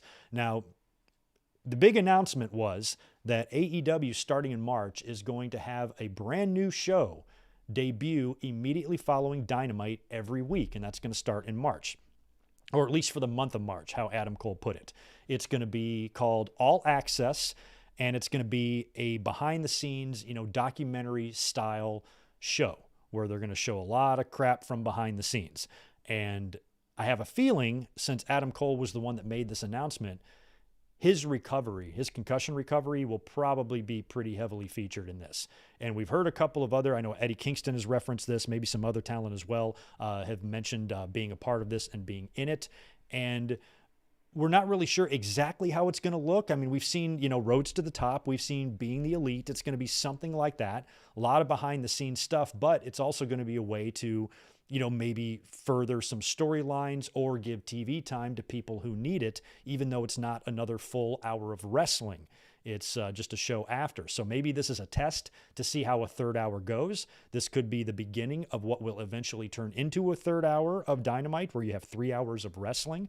But if not, this is kind of this is a test, I think, to see how something like this works. They do need more TV time, because I think a lot of the problems with some of it is just bad booking and bad decision-making. Some of the problems with the start and stops, the momentum killing that they seem to do inadvertently or sometimes even on purpose, that really doesn't make any sense, but a lot of that probably has to do with the limited amount of TV time they have. Tony Khan not having a ton of experience with this kind of stuff, working on creative teams and booking wrestling. He's kind of a new booker doing his best. I'm sure he's got some influences, but, you can see his inexperience on the product sometimes. So, but that's not all his fault. Some of it is the fault of just their limited TV time, because Rampage sucks.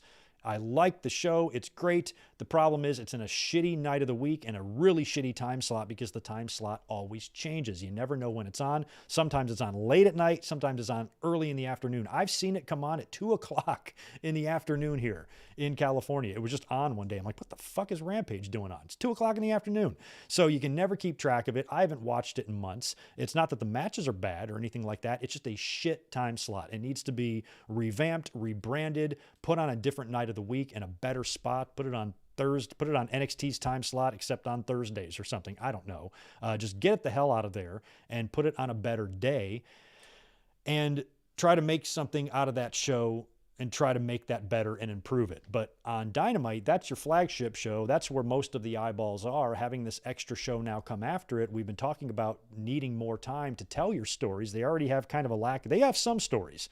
People who say AEW has no stories are wrong. They have plenty of stories, but they don't really have stories for everyone, and they don't have stories that are really that compelling, and they need work on their stories. Their stories need to be better. There needs to be more of them. There needs to be continuity, connectivity, all that stuff in what they're doing. All this stuff needs to, kind of flow together. Back in the old days of Raw, so much of that show just felt like just one big, just glorious 2 hours of pleasure, and with AEW, it tends to be choppy and whatnot, and it's segment by segment. And I think there just needs to be a little bit more of that stronger storytelling that brings you in. We see what WWE's doing with Sami Zayn and the Bloodline right now, even on SmackDown. When I was watching last night's SmackDown today, getting ready for the podcast, I was into Sami and Jimmy, man. All the parts of this storyline are just so good. You don't even need Roman to be there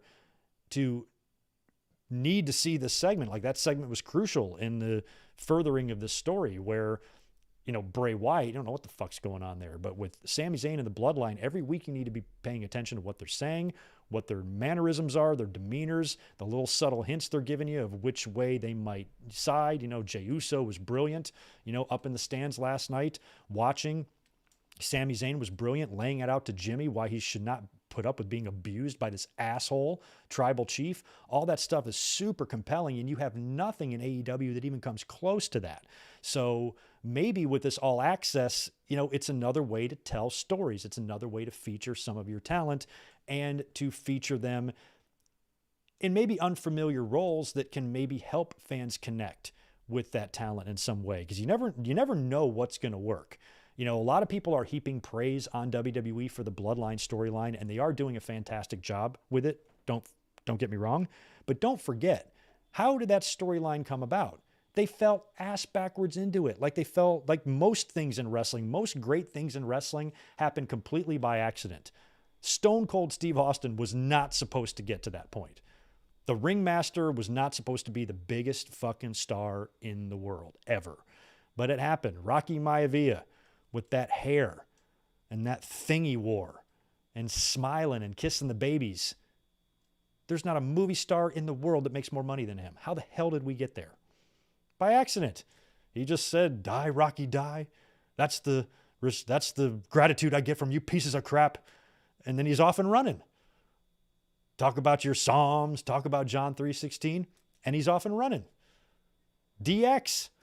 Two jabronis on the verge of release, Road Dogg. What fucking rockabilly. Put them together. Right up there with Demolition and the Bulldogs at the end of it, you know, in terms of the legacy they created. So many things in wrestling were really just kind of happened and WWE ran with it. And sometimes they've been given golden opportunities to print money and they fumbled them and stumbled them. So at least this time, when they started realizing how great the storyline is, they extended it. Remember, we heard back last year how it was kind of supposed to maybe end at War Games, and they decided to extend it. They just extended it to Elimination Chamber because it was so good, and now it's gotten a lot of guys over, and WrestleMania is going to be super interesting. And that all happened by accident, but WWE recognized it and ran with it, and Triple H has done a fantastic job. I feel like AEW a couple of times has had a storyline that we're like, ooh, and then it kind of fizzles or momentum. Give me examples of what I'm thinking of here, but I know we've had a couple of incidents where we've started something good and then ended it. I think one of the things was the Redeemer, Miro, and how he was getting over. He was one of my favorite guys to watch, and they just stopped using him. Granted, he was injured for a while, but that should have been ran with. He should be a player right now. He should be a champion right now in that company. He should be contending for all of it.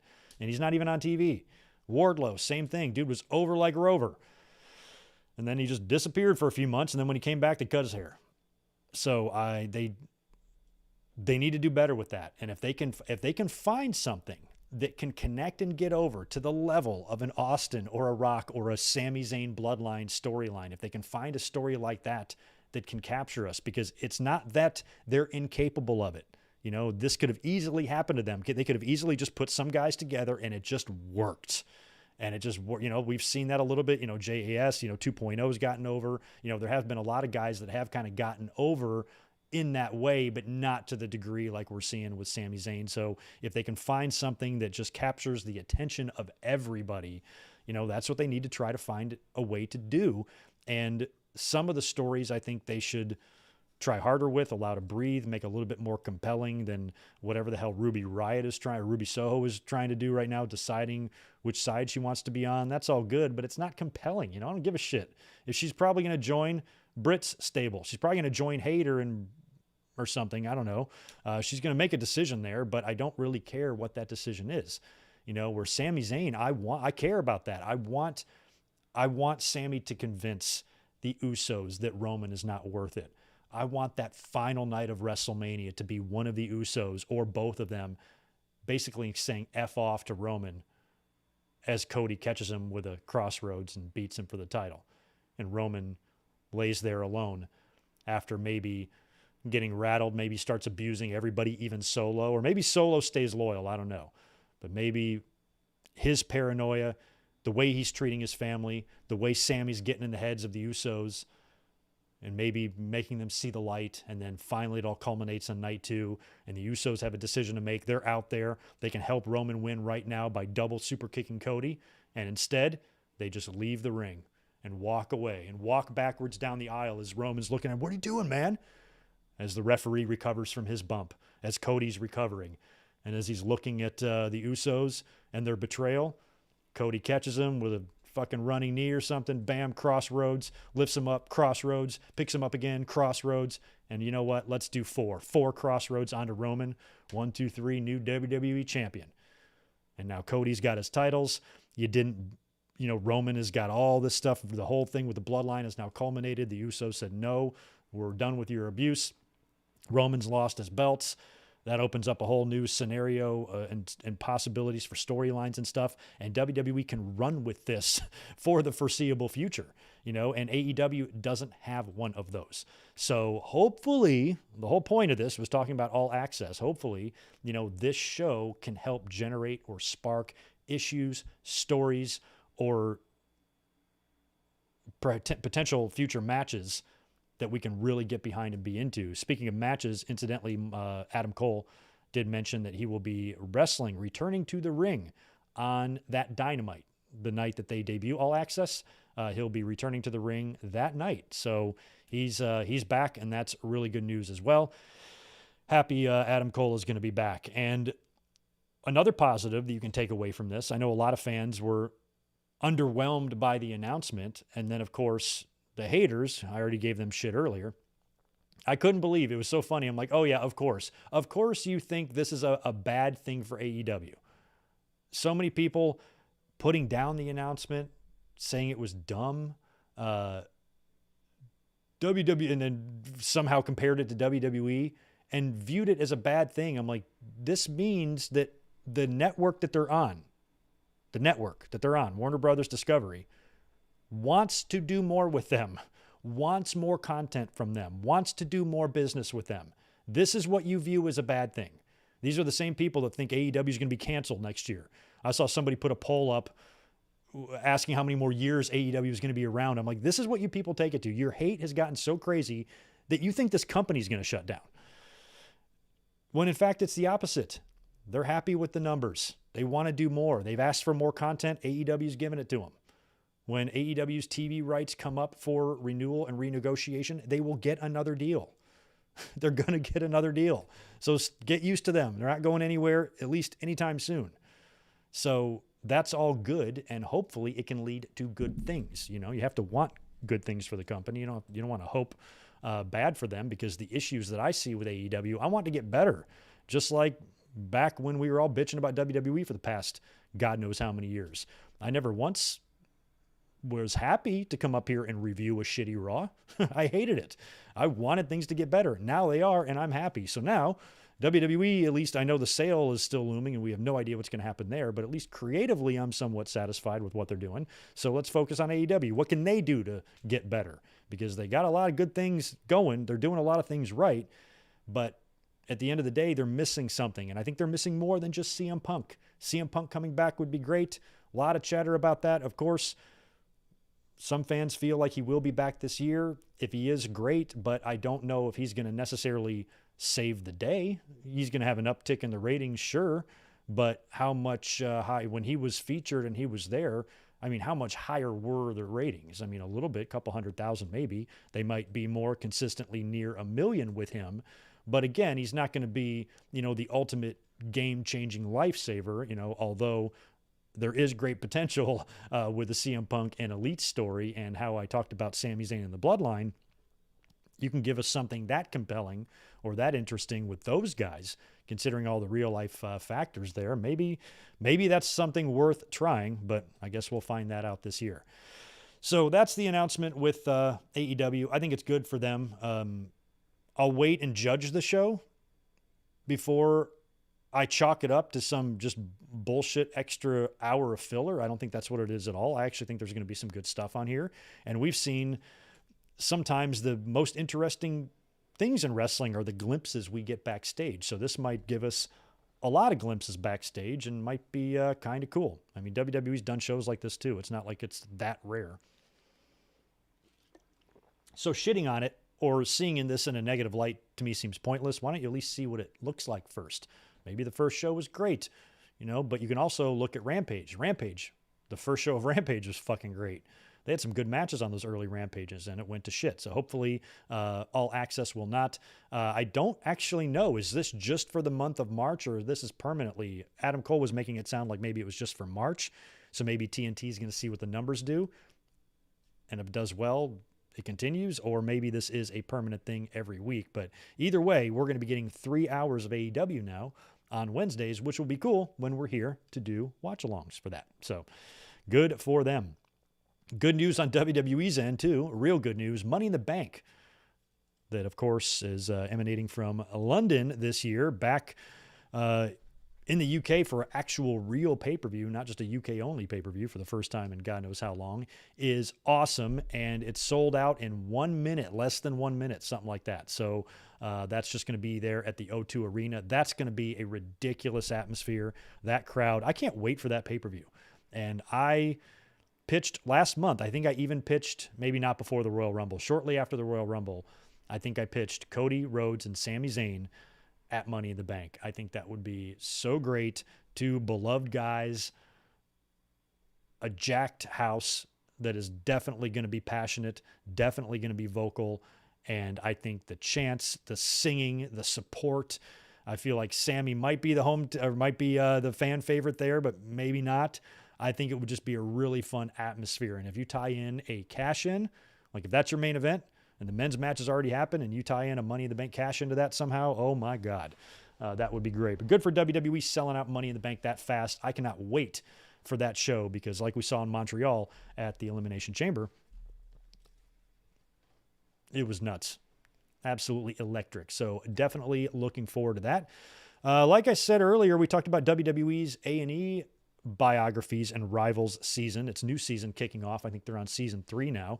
And I watched both episodes last week. I spoke a little bit about them this week, but the biography was on the NWO and the Rivals episode was on Andre and Hogan. Now, the biography episode, one thing I was complaining about, or one thing that I find unnecessary, is how many times they can tell some of these stories. And I just really wasn't interested in the NWO story. I loved the NWO, loved hearing Nash talk about those days and all that stuff. But WWE has literally done documentaries on the NWO. We got to be upwards of a dozen here. I cannot even begin to think how many times WWE has actually told the NWO story, how many times they've retold the NWO story, all the way back to that VHS tape of the NWO, the Back in Black and the DVD, and then the countless other DVD sets they released.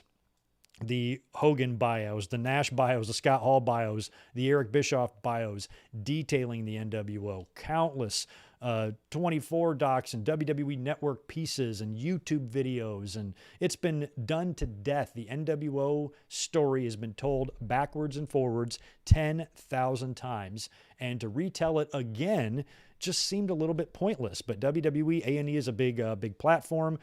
I feel like WWE always approaches documentaries as if non-fans are watching them, or people are watching them for the first time or just tuning in. That's why a lot of times they repeat the same stuff, but they start having a lot of inconsistencies as well. And Hogan was up to his usual tactics in this biography, talking about when he was with Dennis Rodman, that Phil Jackson was calling him on the phone, asking him to take it easy on Dennis and things like that. I'm like, you're such a fucking liar. You're such a liar. Jesus. Eric Bischoff said a couple of things that were just dead fucking wrong. I can't remember now, but it was just wrong. I'm like, why are you saying that? It's provably untrue.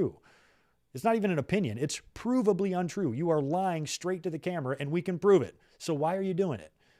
That type of thing. But I guess their view is that psycho fans like me and you aren't watching.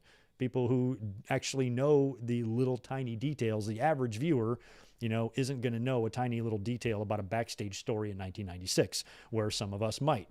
So a lot of inconsistencies there. The only sad part was watching Nash talk about Scott Hall. He's like, this is the first thing we've done. The first time we've talked about the NWO. Even he said they've done it a lot.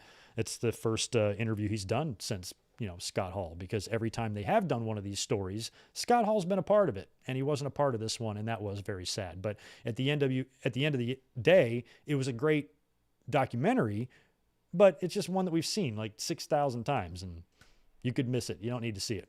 The Rivals episode, very good. Hulk Hogan, Andre the Giant, love that stuff. I grew up with that stuff. This one was a little bit easier to watch because it's always great to watch Andre. And they told this, they have revisionist history with these two guys as well, but they told this relatively accurately and talked about Hogan's early days as a heel and Andre and his relationship going all the way through WrestleMania 3. So tomorrow's watch along will be perfect since it's right after that episode. So the A&E bios are off and running, and I believe, like I said, tomorrow our watch-along of WrestleMania 3 will be going head-to-head with the Jake the Snake Roberts episode, which should be a good one, and I think it's no coincidence that AEW brought back Lance Archer last night on Rampage, and he had Jake the Snake Roberts with him. Might as well put him out on TV to remind the fans that Jake is with us.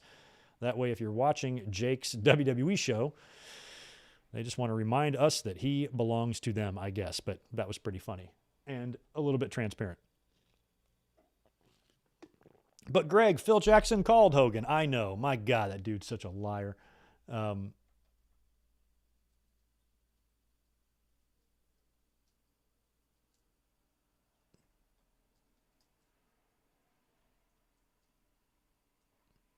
Yeah, a lot of you guys are with me on the storytelling stuff. Oh man, Omega and Gargano. Thinking of Omega matches if he came to WWE. I would be into Omega and Styles at WrestleMania 40. I think that would be beautiful, beautiful, beautiful match. Good to see everybody else in here who's been showing up since we got started. WWE Fan for Life and Ryan Adams and all y'all. If you can continue to smash that thumbs up button, I'd appreciate it. I am kind of taking my time today because normally I have to jet out to work after these episodes, but since I'm taking the day off because it's raining, pulling a Newman,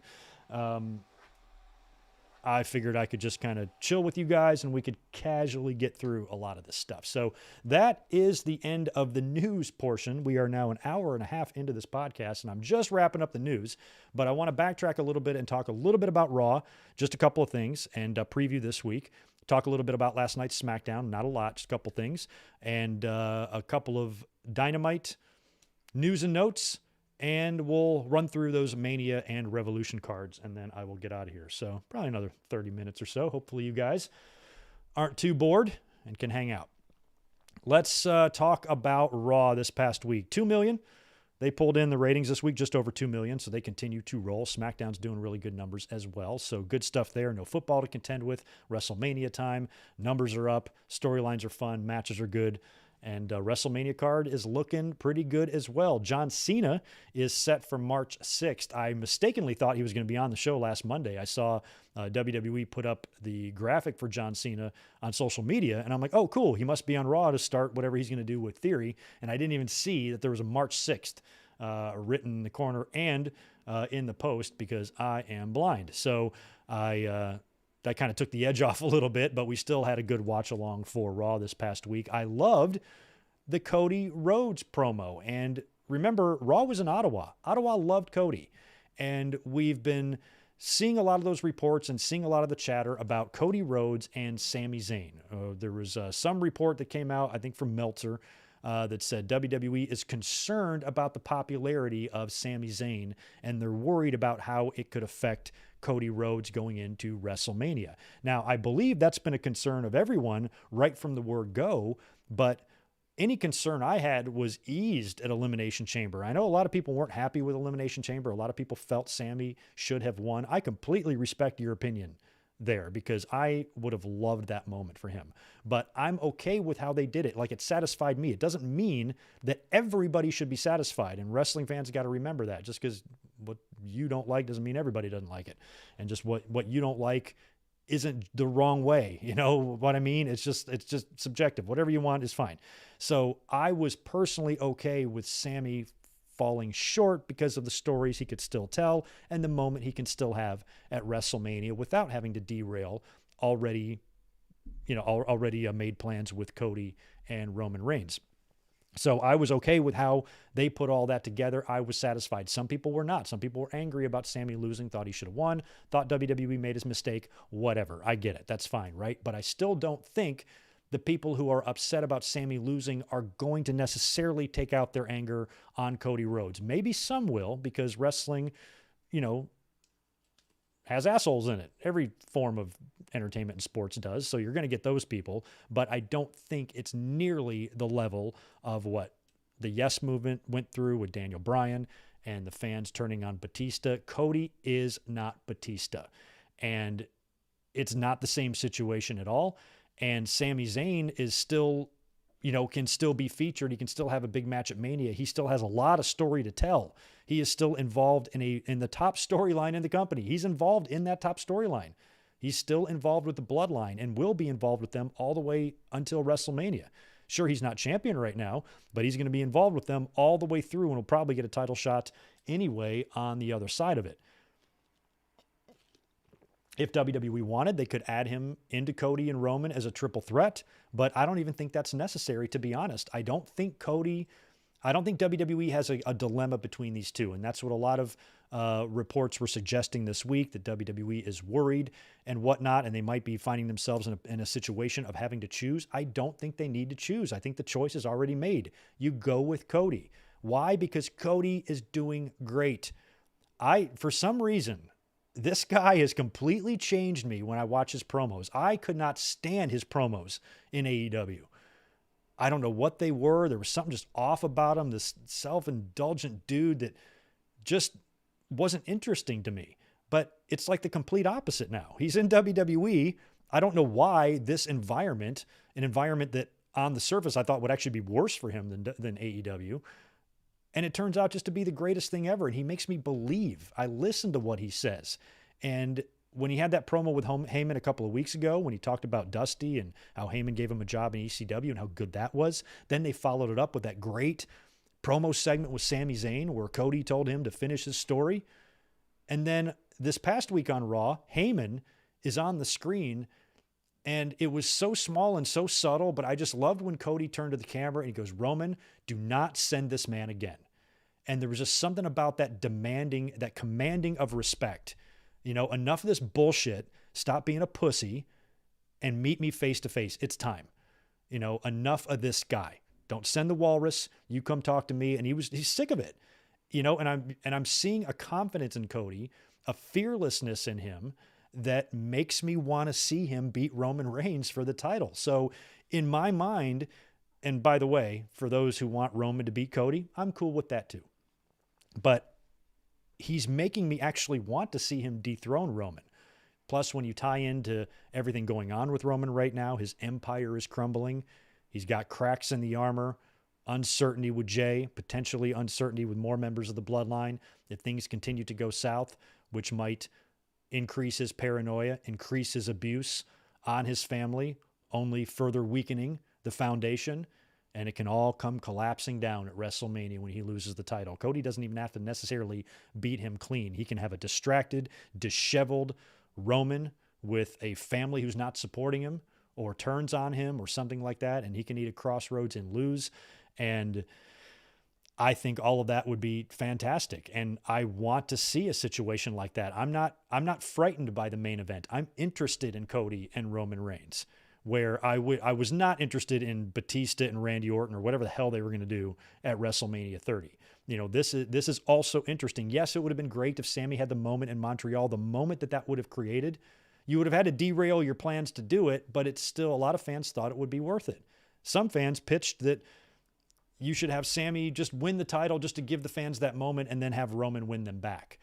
Maybe. This isn't 1999. This isn't Mankind and The Rock. That might work with any other champion that wasn't holding the title for 900 days, but you can't, that's going to diminish Cody's pin.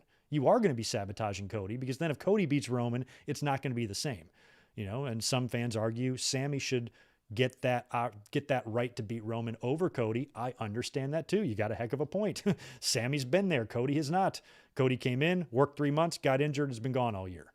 And he just came back to the company, and he's going to be the one to go take this victory from Roman Reigns when arguably it should be someone that's been there, been working, putting the time in, getting over, working with Roman Reigns, telling a story with him. The people that think it should be Sami, I get it. I do. I'm trying to make it okay for it to be Cody too. I'm hoping in this situation we can have our cake and eat it too. We might not have got the Sami moment. I was okay with it way more than some fans were, but I don't think that's a reason for you to let that ruin WrestleMania for you, you know? Like, okay, you didn't get that moment, but I had a lot of people like really adamant, really angry. Oh, they fucked up. I'm like, what are you talking about? They fucked up. These same people that usually say they want wrestling to be realistic. They want wrestling to be more realistic. Well, sometimes you miss the field goal. Sometimes you brick that game-winning shot. Sometimes you strike the fuck out in the bottom of the ninth. That's as real as it gets. That's as real life as it gets. And sometimes you even do that shit in front of your hometown fans, which is just what Sami did. So if you want wrestling to be realistic, it was. Sometimes you get knocked out in the championship fight. What would be unrealistic is this underdog, this guy that's been just basically a lackey, a joke member of the faction beating this guy clean. I think that's more unrealistic if you ask me, but it still would have created a moment. It would have given us that Eddie Guerrero No Way Out 2004 moment, and that would have been great. I don't disagree, but I also think WWE is actually booking this pretty brilliantly, if you ask me. Cody, like I said, has made me care. Cody has presented himself as somebody that can be a threat to Roman Reigns and isn't going to tolerate his bullshit. And I think if the two of them have a good segment, whenever this confrontation happens, maybe even as early as this Friday or next Friday, that would be great. Maybe the week after, whenever. Maybe on Raw. Maybe if Roman's going to be on SmackDown on Friday to deal with Jay, that'll be the focal point. Then on Monday, he'll come to Raw and we'll get that Cody-Roman moment on Raw. That's what I'm hoping, maybe a week from Monday. Because I don't think we'll get Roman on Raw on Monday. Maybe we will. But whenever that happens, I think that's going to be a great segment. And as long as they don't completely drop the ball and shit the bed in that segment and it just comes off bad or something or botchy or clunky, I don't think it will. I think both guys will step up and have a great promo. And once we get that moment, that face-off, that exchange of words, whatever it is, I think that'll sell the rest of maybe the doubters. So in my mind, I think that WWE is making maybe not even necessarily the right decision, just a decision that's okay for me, because even with me wanting to see Sami win, I still want to see Cody. And then there's another big ass elephant in the room we should talk about. What about Roman Reigns retaining? There's a whole bunch of people that want to see that happen. And what sucks is they're going to turn this, because this is the way social media works. I can already see it happening with a few of them. They're going to start pushing this so hard that it's just going to become a shtick now. Instead of saying, Roman Reigns should win, they're going to start insisting it should happen and that it's the right decision and Cody's going to lose, and they're just going to push this to troll. It's just going to be their thing because they got nothing better to do. If Roman Reigns beats Cody Rhodes, would Greg be okay with it? Yeah, for the same reason I was okay with him beating Sami Zayn, because sometimes you miss the field goal. Sometimes you strike out, just like I said. Cody could do the same thing. What makes us think, based on Cody's track record in AEW, that this is the guy that can beat this dominant champion who's beaten the likes of Goldberg, Brock Lesnar, Braun Strowman, Bray Wyatt, Kevin Owens multiple times. All these men he has toppled. John Cena, the greatest in the business. Stands to reason he'd have no trouble taking out Cody too, right? Based on who Cody was last time he was in the company. Cody being the first guy, somebody brought this up to me in the stream last week or whatever. Cody actually beat Roman Reigns for his first championship loss in WWE when the Rhodes brothers beat the Shield. And I think it was Cody pinning Roman there for the finish, and Dustin and Cody won the tag team titles. I didn't even think about that. That's awesome. I hope they bring it up. I hope Cody shows it on the Tron. Rumors of maybe Dustin going to the Hall of Fame this year. I think that would be cool. So I think with what we have on the table now with Cody and Roman is just fine, and it's compelling also, I'm also very interested in that. And maybe I'm just being overly optimistic, but I think the last 3 weeks on TV has really proven to me that Cody can do it. The promo with Heyman, then the one with Sami, and then with Heyman on the video wall on Monday, he's been doing great. And now he's starting to make me care, and I'm starting to get pissed at Roman Reigns too, when Cody talks about it. So it's working. It's all working, at least with me. So I'm putting the whole situation over. I like Cody and Roman. I like their match. And I think you can still have that match without damaging Sami. Sami can still have a big moment.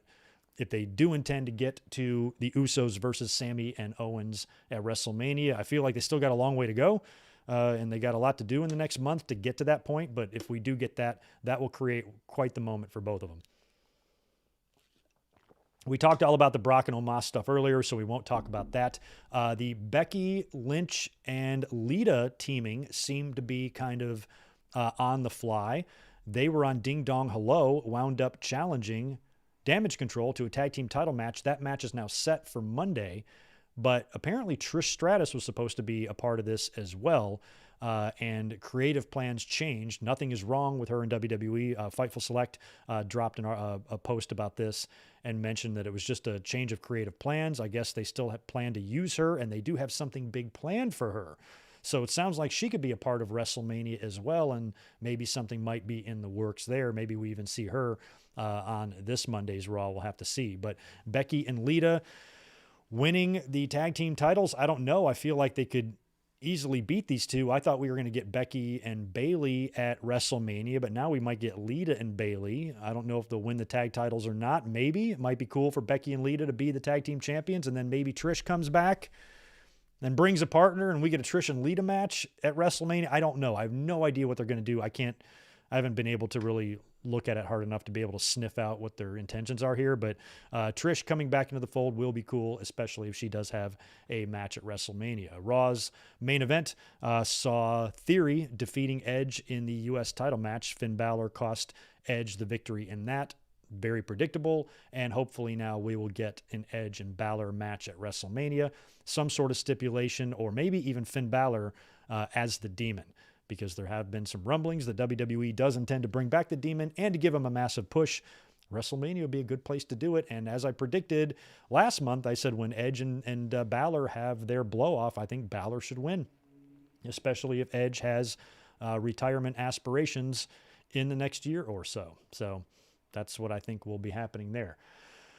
Let's talk SmackDown last night. Like I said, the Bloodline stuff, very good, very compelling. Roman Reigns was not there, but he will be there next week, according to Paul Heyman. Heyman told Jimmy Uso in the back that Roman has instructed him to handle Jay, or he will handle Jay next week. Jimmy seems very uneasy and he just kind of leans back in his chair like, God, like, what am I going to do? What am I going to do, man? Great stuff. So later we get the Sami Zayn and Jimmy Uso segment in the ring where Sami feels like he's getting through to Jimmy a little bit. How can you not see what this guy is doing to you? The abuse, the manipulation, how he treats you. And, your brother sees it. Why can't you see it? And then Jay shows up in the stands and he's just standing there watching right next to a dude with an AEW shirt, which was funny. And he's just standing there watching the whole thing. Sami continues, and he gets a little bit distracted by Jay, and he kind of glances up at him, and Jimmy attacks him. So Jimmy attacks Sami, starts beating him up. And then as Jay gets a little bit closer, Jimmy is now distracted by Jay, and Sami comes in with a haluva kick to Jimmy until Solo comes in, and then Sami winds up retreating. So Jay is still kind of on the fence on what to do. He's definitely taking into consideration and listening to what Sami Zayn is saying, while also trying to be loyal to his family, as he did show up and defended the tag team titles last week. So I like all of that. It shows you that, Jay is conflicted. Jimmy might be swayed one way. I don't know how you're going to have the Usos and Sami on the same page if these guys are supposed to have a tag team title match against each other. Maybe Jimmy and Jay initially reject Sami, then they face at WrestleMania, and then they have a change of heart after that, which spills over into night 2, where they abandon Roman Reigns, allowing him to get crossroads for the win. Something like that. I could totally see a scenario like that playing out, but it's February 25th, and WrestleMania is still, I think we got 5 weeks of booking or 5 weeks of build left to get to that point, so we will see. But all in all, good stuff last night, and that's what's so great about this angle is it can still be great even without the centerpiece Roman Reigns being there, although a lot of people argue Sami and Jay are the centerpiece. And they're not wrong. I'm loving the Santos Escobar and Rey Mysterio bromance that's brewing on SmackDown. They've had a couple of segments recently, exchanged masks and hopefully not bodily fluids. Dom and Rhea interrupted the two of them and talked a little bit of shit. And Dom was the little prick that he is. Later on, we have Charlotte in the ring. She's about to cut a promo, assuming it's about Rhea Ripley. Dominic then comes out. He talks a little smack to Charlotte, who basically treats him like a little child. And he talks about how tough his mommy is, and when she hugs him, she damn near breaks his back and all this stuff. And then Charlotte basically says, that he talked about her dad. He goes, unlike you, I love my dad. I guess today might be Ric Flair's birthday. Woo-woo. She says, I love my dad, and if my dad were here, he'd kick your ass. But since he's not, I'll do it. And she starts to go to basically attack Dominic, and that's when Rhea Ripley's music hits, and she comes out, and she just saves her man, backs up Dominic. She's got a whole batch of chicken tenders in the back waiting for him, all cut up nicely. He likes his chicken tenders cut into isosceles triangles. It's his favorite. And, of course, no ketchup. Keep that shit away from him. But if you got some ranch, that would be fantastic. It's all set there. They're on little individual cocktail forks with little bits of ranch on each one. She set it up nice and perfectly for him. So she came and told him that his chicken bites are ready, and it's time to go to the back. So he did. Later on in the night, his dad has got to face Karrion Kross. So it's Rey Mysterio versus Karrion Kross. Rey Mysterio gets screwed over again by his little shit son. Dominic interferes, allowing Kross to put the cross jacket on Rey and beat him. And then after the match, Dominic gets in the ring and is messing with Rey, and Rey won't hit him. So in a lot of ways, it's kind of reminiscent of The Undertaker and Kane back in the day when Kane showed up and Undertaker refused to fight his brother. The only difference is they weren't real brothers. This is with real family members. Brett and Owen felt the same way as Rey and Dominic, just a little bit more genuine, because Brett, much like Rey, did not want to fight his family member if he didn't have to. He's going to have to be forced into it, like Brett was, like Undertaker was. That's kind of the direction they're going here. Rey showing the utmost restraint, refusing, no matter how evil and vile that little piece of shit is. He's not going to put his hands on his son. And you got to respect Rey's determination there, because he comes from respect, and that's just not something he's going to do. He's not an abusive dad, and it's not something that he's going to do very easily. But at some point, Dominic is going to have to push him over the edge. And what's funny is that you wonder what that edge is going to be, because we've already seen Dominic show up at Thanksgiving, beat the shit out of Rey Mysterio on Christmas Eve right in his own damn den.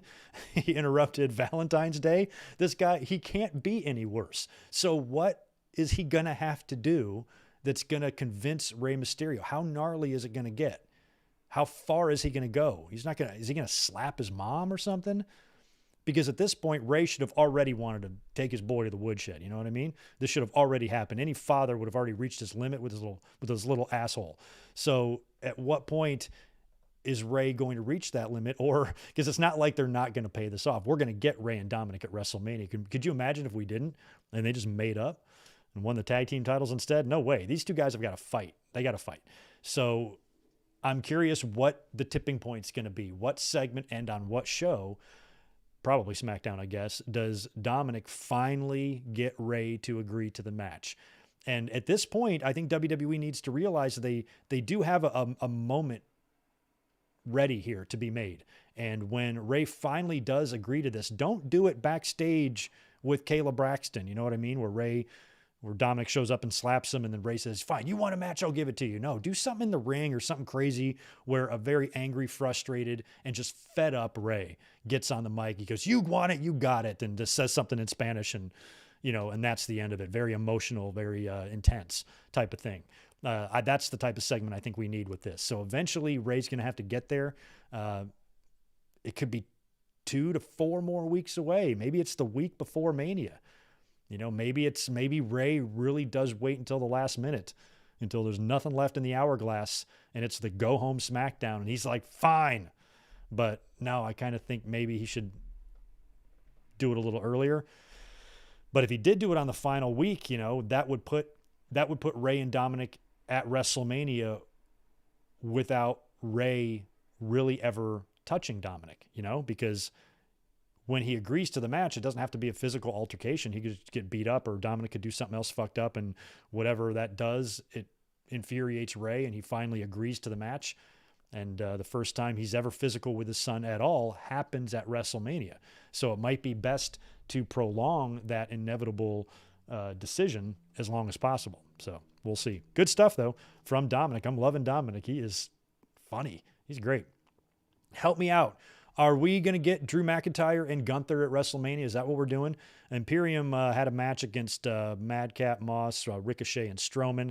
There was a big post-match brawl with the Viking Raiders and Drew and Sheamus. But Drew was out there observing the six-man, observing Gunther, supposedly. So I kind of thought they might just be going with the third installment of Sheamus and Gunther and have Sheamus win the title he's never won at WrestleMania in a big match. I'm still okay if that happens, but now it feels like Drew might be more in the driver's seat for the Intercontinental title than Sheamus, or they might be going with the triple threat. Not really sure there, but it looks like it's either going to be Drew versus Gunther or Drew versus Gunther and Sheamus, I think. I can't imagine Viking Raiders are going to be facing Sheamus and Drew at WrestleMania, right? So it's probably going to be something like that. Bray Wyatt had a wacky segment, kind of a Firefly Funhouse segment that then transitioned into a game show. Don't tell, can you keep a secret or something like that? Kind of a new mask too, debuted at the end of it. There were some Bobby Lashley references in there, so that's why it feels like they might be going with Wyatt and Lashley. We talked earlier that I don't really want that to be the case, but it might be better to do that if Brock Lesnar is going to be taking another chunk of time off. At least you have Wyatt and Lashley, two people currently full-time in the company, and with Omos, you could use Brock as a way to put this monster over if you want to give him another chance at being a monster. What if Omos beats Brock and then he's Cody's first challenger, Cody versus Omos for the title at Backlash? Holy shit, Vince is back. Let's not panic yet. Not really sure. I'm still not that happy about them. I mean, essentially, it looks like they have scrapped plans of the Lashley and Lesnar blow-off. I kind of had my heart set on that, so the fact that we're not getting that, it's hard for me to wrap my head around this, and it's even harder now that we got that Omos challenge on Monday. So I think this Monday, after Raw, I'll have a much better idea of whether or not I really, really hate this or if I just a little bit hate it. And with WrestleMania, the card now, it kind of stands as this, I guess. Let me know what I'm missing here. Cody Rhodes versus Roman Reigns, Rhea Ripley and Charlotte. Asuka versus Bianca Belair. We're going to have Seth Rollins versus Logan Paul. We're going to have John Cena versus Austin Theory, most likely. We're also most likely going to have Usos versus Owens and Zayn, although that could be changed. Drew, Gunther, and Sheamus, perhaps IC title match. Some combination of those three. Also, some combination of Brock, Omos, Lashley, and Wyatt. It's either going to be two separate matches or there's going to be some mixing here. Don't know. Finn Balor and Edge will likely happen. Something with Bayley, Becky, Lita, Trish. Something is going to be happening there. Not sure what else we're missing, but probably a battle royal. Don't forget there's 2 nights here, and this is only, about 10 matches there. So maybe 2 or 3 more they need to add. Not sure. We'll see, but that's what we have for WrestleMania right now.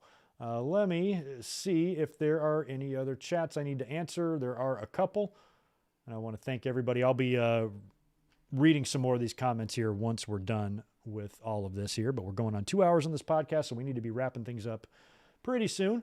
Again, thank you to everyone for being here. I'm going to refresh this, and please do me a favor and continue smashing that thumbs up button. It would be greatly appreciated. Likes are crucial on this channel. Crucial. Stone Cold 10X. Hopefully this is the only one I'm missing here. I didn't miss any others. The bloodline is like Rome and Roman is Caesar, at least to me. That's part of why it's so great. It is, and that's why Roman's downfall could be very similar to that too, which is kind of what I pitched for the Mania finish. So it's going to be something like that, especially since he's so outwardly such an asshole. Clone Force 99, appreciate the $2 from you. Have Cody show up on SmackDown to confront Roman. I would like that. I almost worry, though, maybe not next week. It might have to be the week after or something, because Roman has said that he's got to deal with Jey Uso next week. So he's already going to be doing that. That might actually be the perfect time for Cody, from a strategy perspective, to show up when Roman's already kind of got shit on his mind and get in his face a little bit, only to further throw him off his game. Could be a good strategy. Briefly, let's just peek at this past week's Dynamite. We watched this together. We talked about the Tony Khan announcement earlier. We also talked about the MJF and Danielson promo earlier, where MJF referenced the apparently real-life breakup of him and his fiance. Now, they have broken up, and he said that she left him for whatever reason, and it broke his heart, and he's lonely, and he's got nothing except his Triple B championship belt. And talked a lot about Danielson's family, and finally made this issue a little bit personal, because up until now, the build has felt a bit on the formulaic side. So he got really intense and said some really crazy things in this promo. And then when he mentioned the breakup with the fiance, it made me wonder if the whole thing's just a work. And not only did he just work the audience, but maybe they're making it seem like they're really broken up, and the journalists got a hold of it and they're reporting it now. And, oh no, they really broke up. And then she's sitting at ringside with, I don't know, throws something in Danielson's face or hits him with a foreign object, allowing MJF to capitalize and maybe win the final tie-breaking fall via count-out and retains the title as the time ticks down. Who knows? Something like that might be fun if they did some crazy swerve, but we really haven't seen her much on TV, so I'm inclined to believe the breakup is legit, especially that the people who reported it was legit are people I trust. But you never know. MJF, if anybody's capable of blowing smoke, he is. He did a lot of that last year at Double or Nothing as well, so maybe that's just some way, because I've mentioned all along that I think MJF's going to retain, and he's going to have some really disgusting trick up his sleeve. I mean, shit, maybe the girl that was in the car accident with him, now that he's broke up with his fiance, maybe she resurfaces and comes back and joins up with him. Maybe she's in the crowd and hits Danielson with something, and then Excalibur, because he explains everything. Wait a minute, who is that? That's not. And then Shivani can be like, is that MJF's fiance? And Excalibur's like, no, his ex-fiance I've met many times. That's not her. And we don't know who she is. And then it helps MJF win. And then MJF gets on the mic and says, remember the girl I talked about who crashed into a tree? She decided to come running back to me once I won the title. Who knows? Something just fucking out there. So I thought maybe it could be some crazy dusty finish to the Iron Man match that they're going to do, involving some of these specific things that MJF has mentioned about his life, because the car accident thing was horseshit, but the fiance thing is apparently real. So there's a little bit of both sewn in together here. And at some point you might not know which is which is a perfect opportunity to hit the fans with a swerve. So maybe that's what they're doing here. We'll see. Hopefully they'll have some sort of excellent payoff to this match. The match itself is going to be great. Athletically, I'm looking forward to MJF and Danielson one-on-one for an hour. That'll be good. But you still want to have some sort of great dramatic finish, and that's what I hope we get. I just want to bring up the Acclaimed beating Big Bill and Lee Moriarty, because Caster dropped the soft reference, which popped Big Bill, which popped me too. I liked Christian and Jungle Boy. We're going to be getting that match at Revolution. That segment was very good, with Jungle Boy attacking, hesitating, and then getting his ass kicked. Jericho and Starks finalized their plans for their match as well on Dynamite. And that main event between Jon Moxley and Evil Uno. Props to Evil Uno. Dude fought his heart out, and Evil Uno did not give up. Lost half the amount of blood in his body, but he did survive, and he did not give up to Jon Moxley. Bloody match. AEW felt like they were even leaning into the blood at this point, because there was so much of it. At one point, it was gushing out of the head of Evil Uno. It was so crazy, but it was a fun main event, a bloody main event on a card that really looked like a glorified Rampage. But I think it turned out to be a great show. The ratings reflected that, and Dynamite was really good this week, even though the expectations going in maybe weren't as good. So props to them. And for Revolution, here's what we got. MJF and Danielson, of course, 1 hour Iron Man match. We have Wardlow versus Samoa Joe, the Elite, taking on the House of Black. For the trios titles, we have Hangman Page versus Jon Moxley. We have that 4-way tag match that's going to be the Acclaimed, the Guns, Jarrett and Lethal, and the winner of the Casino Battle Royal, which I think might be FTR. And we also have Jamie Hayter, Ruby Soho, and Saraya. 3-way for the women's title, and Ricky Starks against Chris Jericho. I think that's 7 matches. I might be missing one. That's all I got written down, but there might be one missing there. I'm not sure. And 2 hours and 8 minutes into this podcast, we have reached the end of the notes. That's really good news. Now I'll go over here to the chat and see if you guys have anything interesting to say before we get out of here. Sonic plays, Roman should be champion until next year's WrestleMania. I have said time and time again that I'm into that. I'm totally into that. I'm really easy to please because I've just been watching wrestling so long, and at the end of the day, I don't really care. The days of me being really emotionally invested in somebody winning are long gone. I was a kid when I was watching Bret Hart.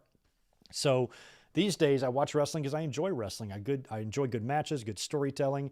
Yeah, I'm going to root and lean towards certain guys from time to time, but ultimately, at the end of the day, I really don't care who wins. So if Roman Reigns did beat Cody, I would be okay with it, unless the finish was just so god-awful that there was no defending it.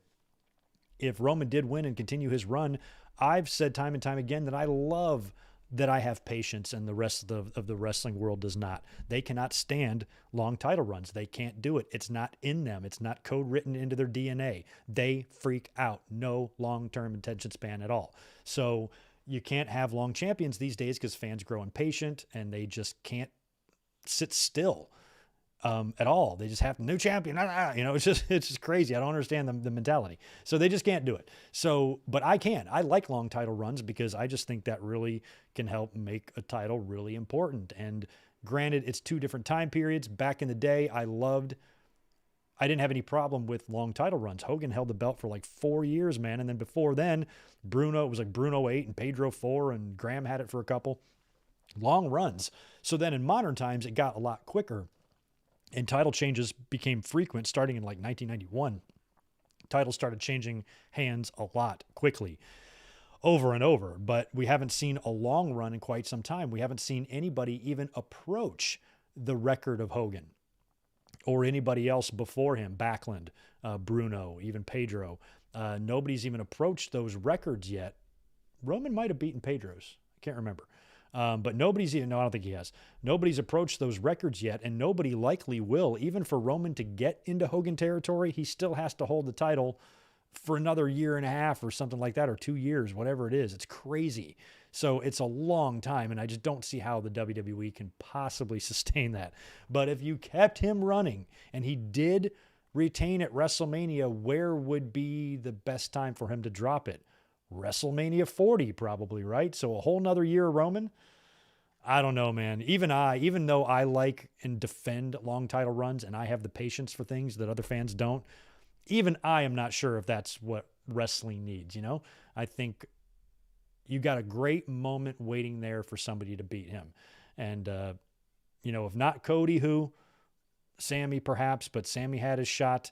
Doing it with Sami now, the moment would have been much better in Montreal. So that was their window closed. You can still have Sami win the title or have a title match down the road, sure. But now if you're going to do it, you should probably just do Cody because he got the main event of WrestleMania. He's over. Match could be good. Match could be dramatic, filled with a lot of emotion, twists, turns, all sorts of stuff.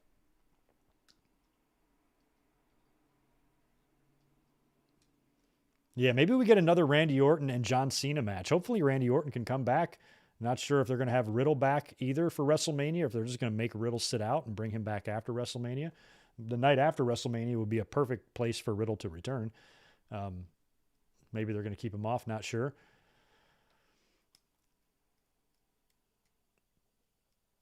Yeah, and Sammy's on this quest now of trying to save the Usos from Roman Reigns. Yeah, that's kind of obvious. He's been doing it with Jay, and now he's been trying to get through to Jimmy. But Jimmy's been a little bit more stubborn with Sammy throughout this whole thing. So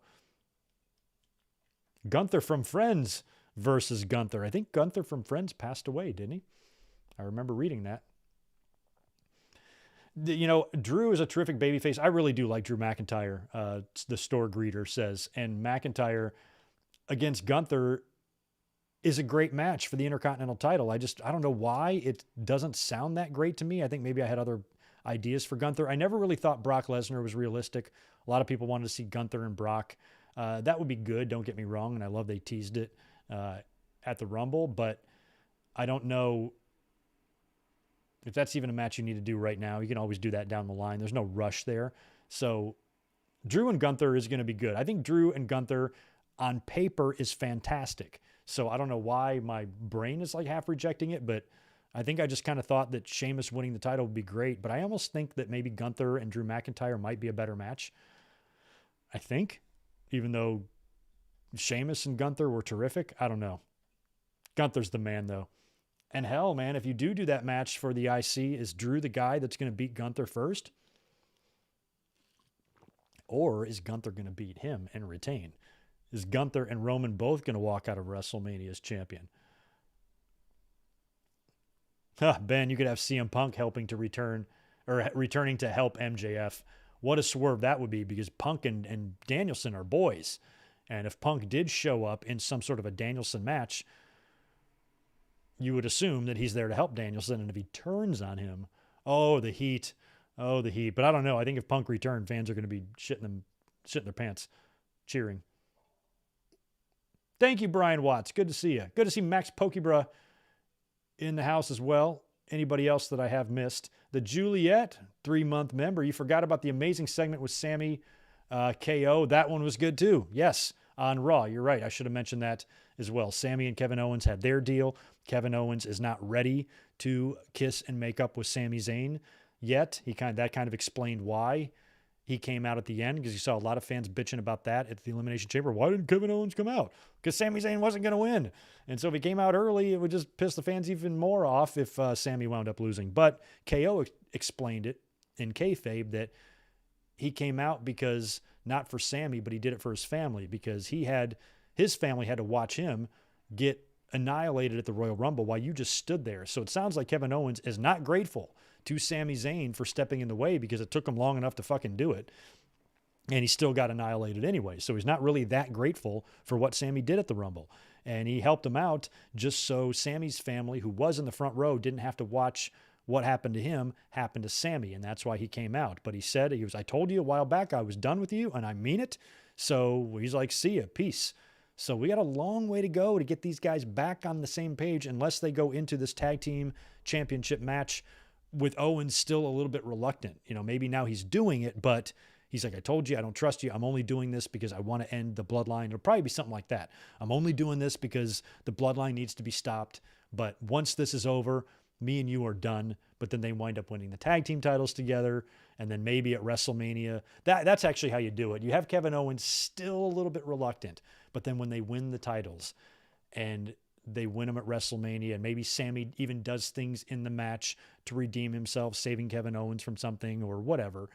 And then whoever's music is playing, they're standing there with their titles, they're looking at them, they're looking at each other, and there's just that slow walk and the embrace. And myself and 80,000 of my friends, tears in our eyes like Randy Savage and Elizabeth hugging at WrestleMania 7. That's what you do. That's what you do. So something like that would be great. And the segment on Monday Night Raw was fantastic. Yeah, I'm cool with long title runs not being exciting. I get it. They're not very exciting sometimes. I think sometimes the title matches can be. But long runs, one thing I will defend people who hate long runs. One thing you guys are right about is that the business isn't really designed for long runs. Back in the day, it was, because TV was so scarce. It was an hour a week, and so few guys were featured. The reason guys held the title so long is because there just wasn't 5 hours of shows every week for the fans. If there was, then Hogan would be on the 3-hour WWF superstars every Monday night, every single week in segments and shit like that. But that's not how the business was. It was just live events and an hour of TV to build their stories, which meant everything could move much slower. But then once Nitro, WCW came around, then it's Raw and Nitro, then the 1-hour shows turned into 2-hour shows, then the 2-hour shows turned into 3-hour shows. And then the pay-per-views turn into 4-night extravaganzas. You know how it goes. It just snowballs. And so that means, championships now, if you have a guy holding the belt for 4 years, Max is right and get boring as hell. I get it. But some fans are just like super impatient. Some fans just after like 8 months, enough of them already. I'm like, man, you would have hated the 80s if you're tapping out after 8 months, especially in a business where you have countless other championships. Like, how can you be annoyed about an Intercontinental title or a U.S. champion holding the belt for a long time when you've got the IC, you've got the U.S., you've got the World, the AEW, the TV, the All-Atlantic, the TNT, the TBS, the tags, the trios tags, the NXT All-American, the North American Grand Slam Denny's champion? Like, Jesus, man, there's like so much stuff. I don't really give a shit if one belt is held hostage for a few years. Fine. I got 19 other belts to choose from. More than that. Hundreds of belts. Belts plenty. There's belts on the wall. There's belts in your own room. There's champions all over wrestling, scattered across promotions everywhere. New Japan. Belts changing hands left and right. So that's part of my reason. Another reason why I'm okay with it is because I guess it's harder when it's the WWE title because arguably it's the top prize in the game. So in that one, both of them are not only unified, but also being held by a champion holding the belts for a long time. That's different. It's not like Roman's run. I kind of do think they should not have put the WWE title on him last year. I think it would be equally as cool if this guy was the Universal Champion and nothing else, and we still had that WWE title being defended, which means it would be a lot easier to pull off a Sami Zayn championship run or a hard pivot or changing for the fans if you have two titles. The fact that you don't have that does limit you in some way. So you're not all wrong. So I didn't mean to shit on the long title run haters too much. It's just a lot of times I see people losing patience really early, like super early. And I'm like, they hadn't even had time to get off the ground yet. And you're already sick of them. And sometimes I just don't get the impatience. So I'm like, chill, bro. But at least with Roman, he has been champion for a long time. And you're not all wrong. Not all wrong at all. Oh, crap, Rodrigo, I didn't catch that. I have not seen a Dynamite preview. You guys mind hanging out for a second while I check it? I am completely unaware of a ladder match. What's going on? I did not write down a Dynamite preview for this week. Oh, we got FTW, or I'm sorry, we got Matt Hardy and Hook. Is that what I see here? Matt Hardy and Hook is scheduled for the FTW title. Okay. What else we got for Dynamite? Tony Storm versus Riho. Yeah, Tony Storm versus Riho as well. Face of Revolution ladder match. Okay, so it looks like Takeshita Ortiz. What's his name? Action Andretti. Sammy, Will Hobbs. Where have you been, Will Hobbs? Oh, that other fella, I don't know his name either. I don't know who that other guy is. I don't know who two of them are. And Eddie Kingston. Anyway, all those guys. That looks good. Oh, and right under that, if you go to AEW's Twitter page right now, I'm just scrolling and I see that ladder match graphic. There's a photo of Anna Jay underneath it that you will approve of. Just going to say that. Anyway, what a long podcast. I'm tired. Can I quit now? I got stuff to do, more channel stuff to work on. JW, thank you for the reminder. I did not write down the Jeff Hardy sentencing. I did say that his case is closed. He's got some probation, a fine. He did spend 30-something days in jail, apparently, that was credited to his time, and he's off the hook from jail. All he has to do is pay a fine, go to probably drug counseling crap, and he has a license suspension of 10 years. He cannot drive for 10 years. He should probably never drive. AR Fox, thank you, is who I couldn't recognize there. So, yeah, I did see that, but I didn't put it in my notes because I kind of thought Jeff should have gotten a stiffer sentence, even though I love Jeff Hardy. But at least he's back on the mend again. I can't imagine him screwing up again. The fact that this guy had through all those DUIs and he avoided any serious jail time, he's lucky. He is lucky, and he got himself good lawyers. So good for him. But he best keep his shit clean, and I don't know if we're ever going to see him in AEW again or not. That should do it for me. I just want to make sure there's nobody else I missed. I'd feel bad. The page was acting funny, so I refreshed it a couple of times, so that might have buried some of the chat. So I will go through and actually I'll do that right now because it's pulled up. Oh, perfect. Let's make this real easy. Just want to make sure I didn't miss anybody since I can see them all here. Okay, I think we're good. Just want to make sure I did not miss any super chats because I hate when that happens. So great. Thank you so much for being here for this extended version of the Winged Eagle podcast. Just a reminder, next Saturday we will be here after Revolution to review it. So there will be no podcast next week. Next week is Revolution, right? I'm not imagining that.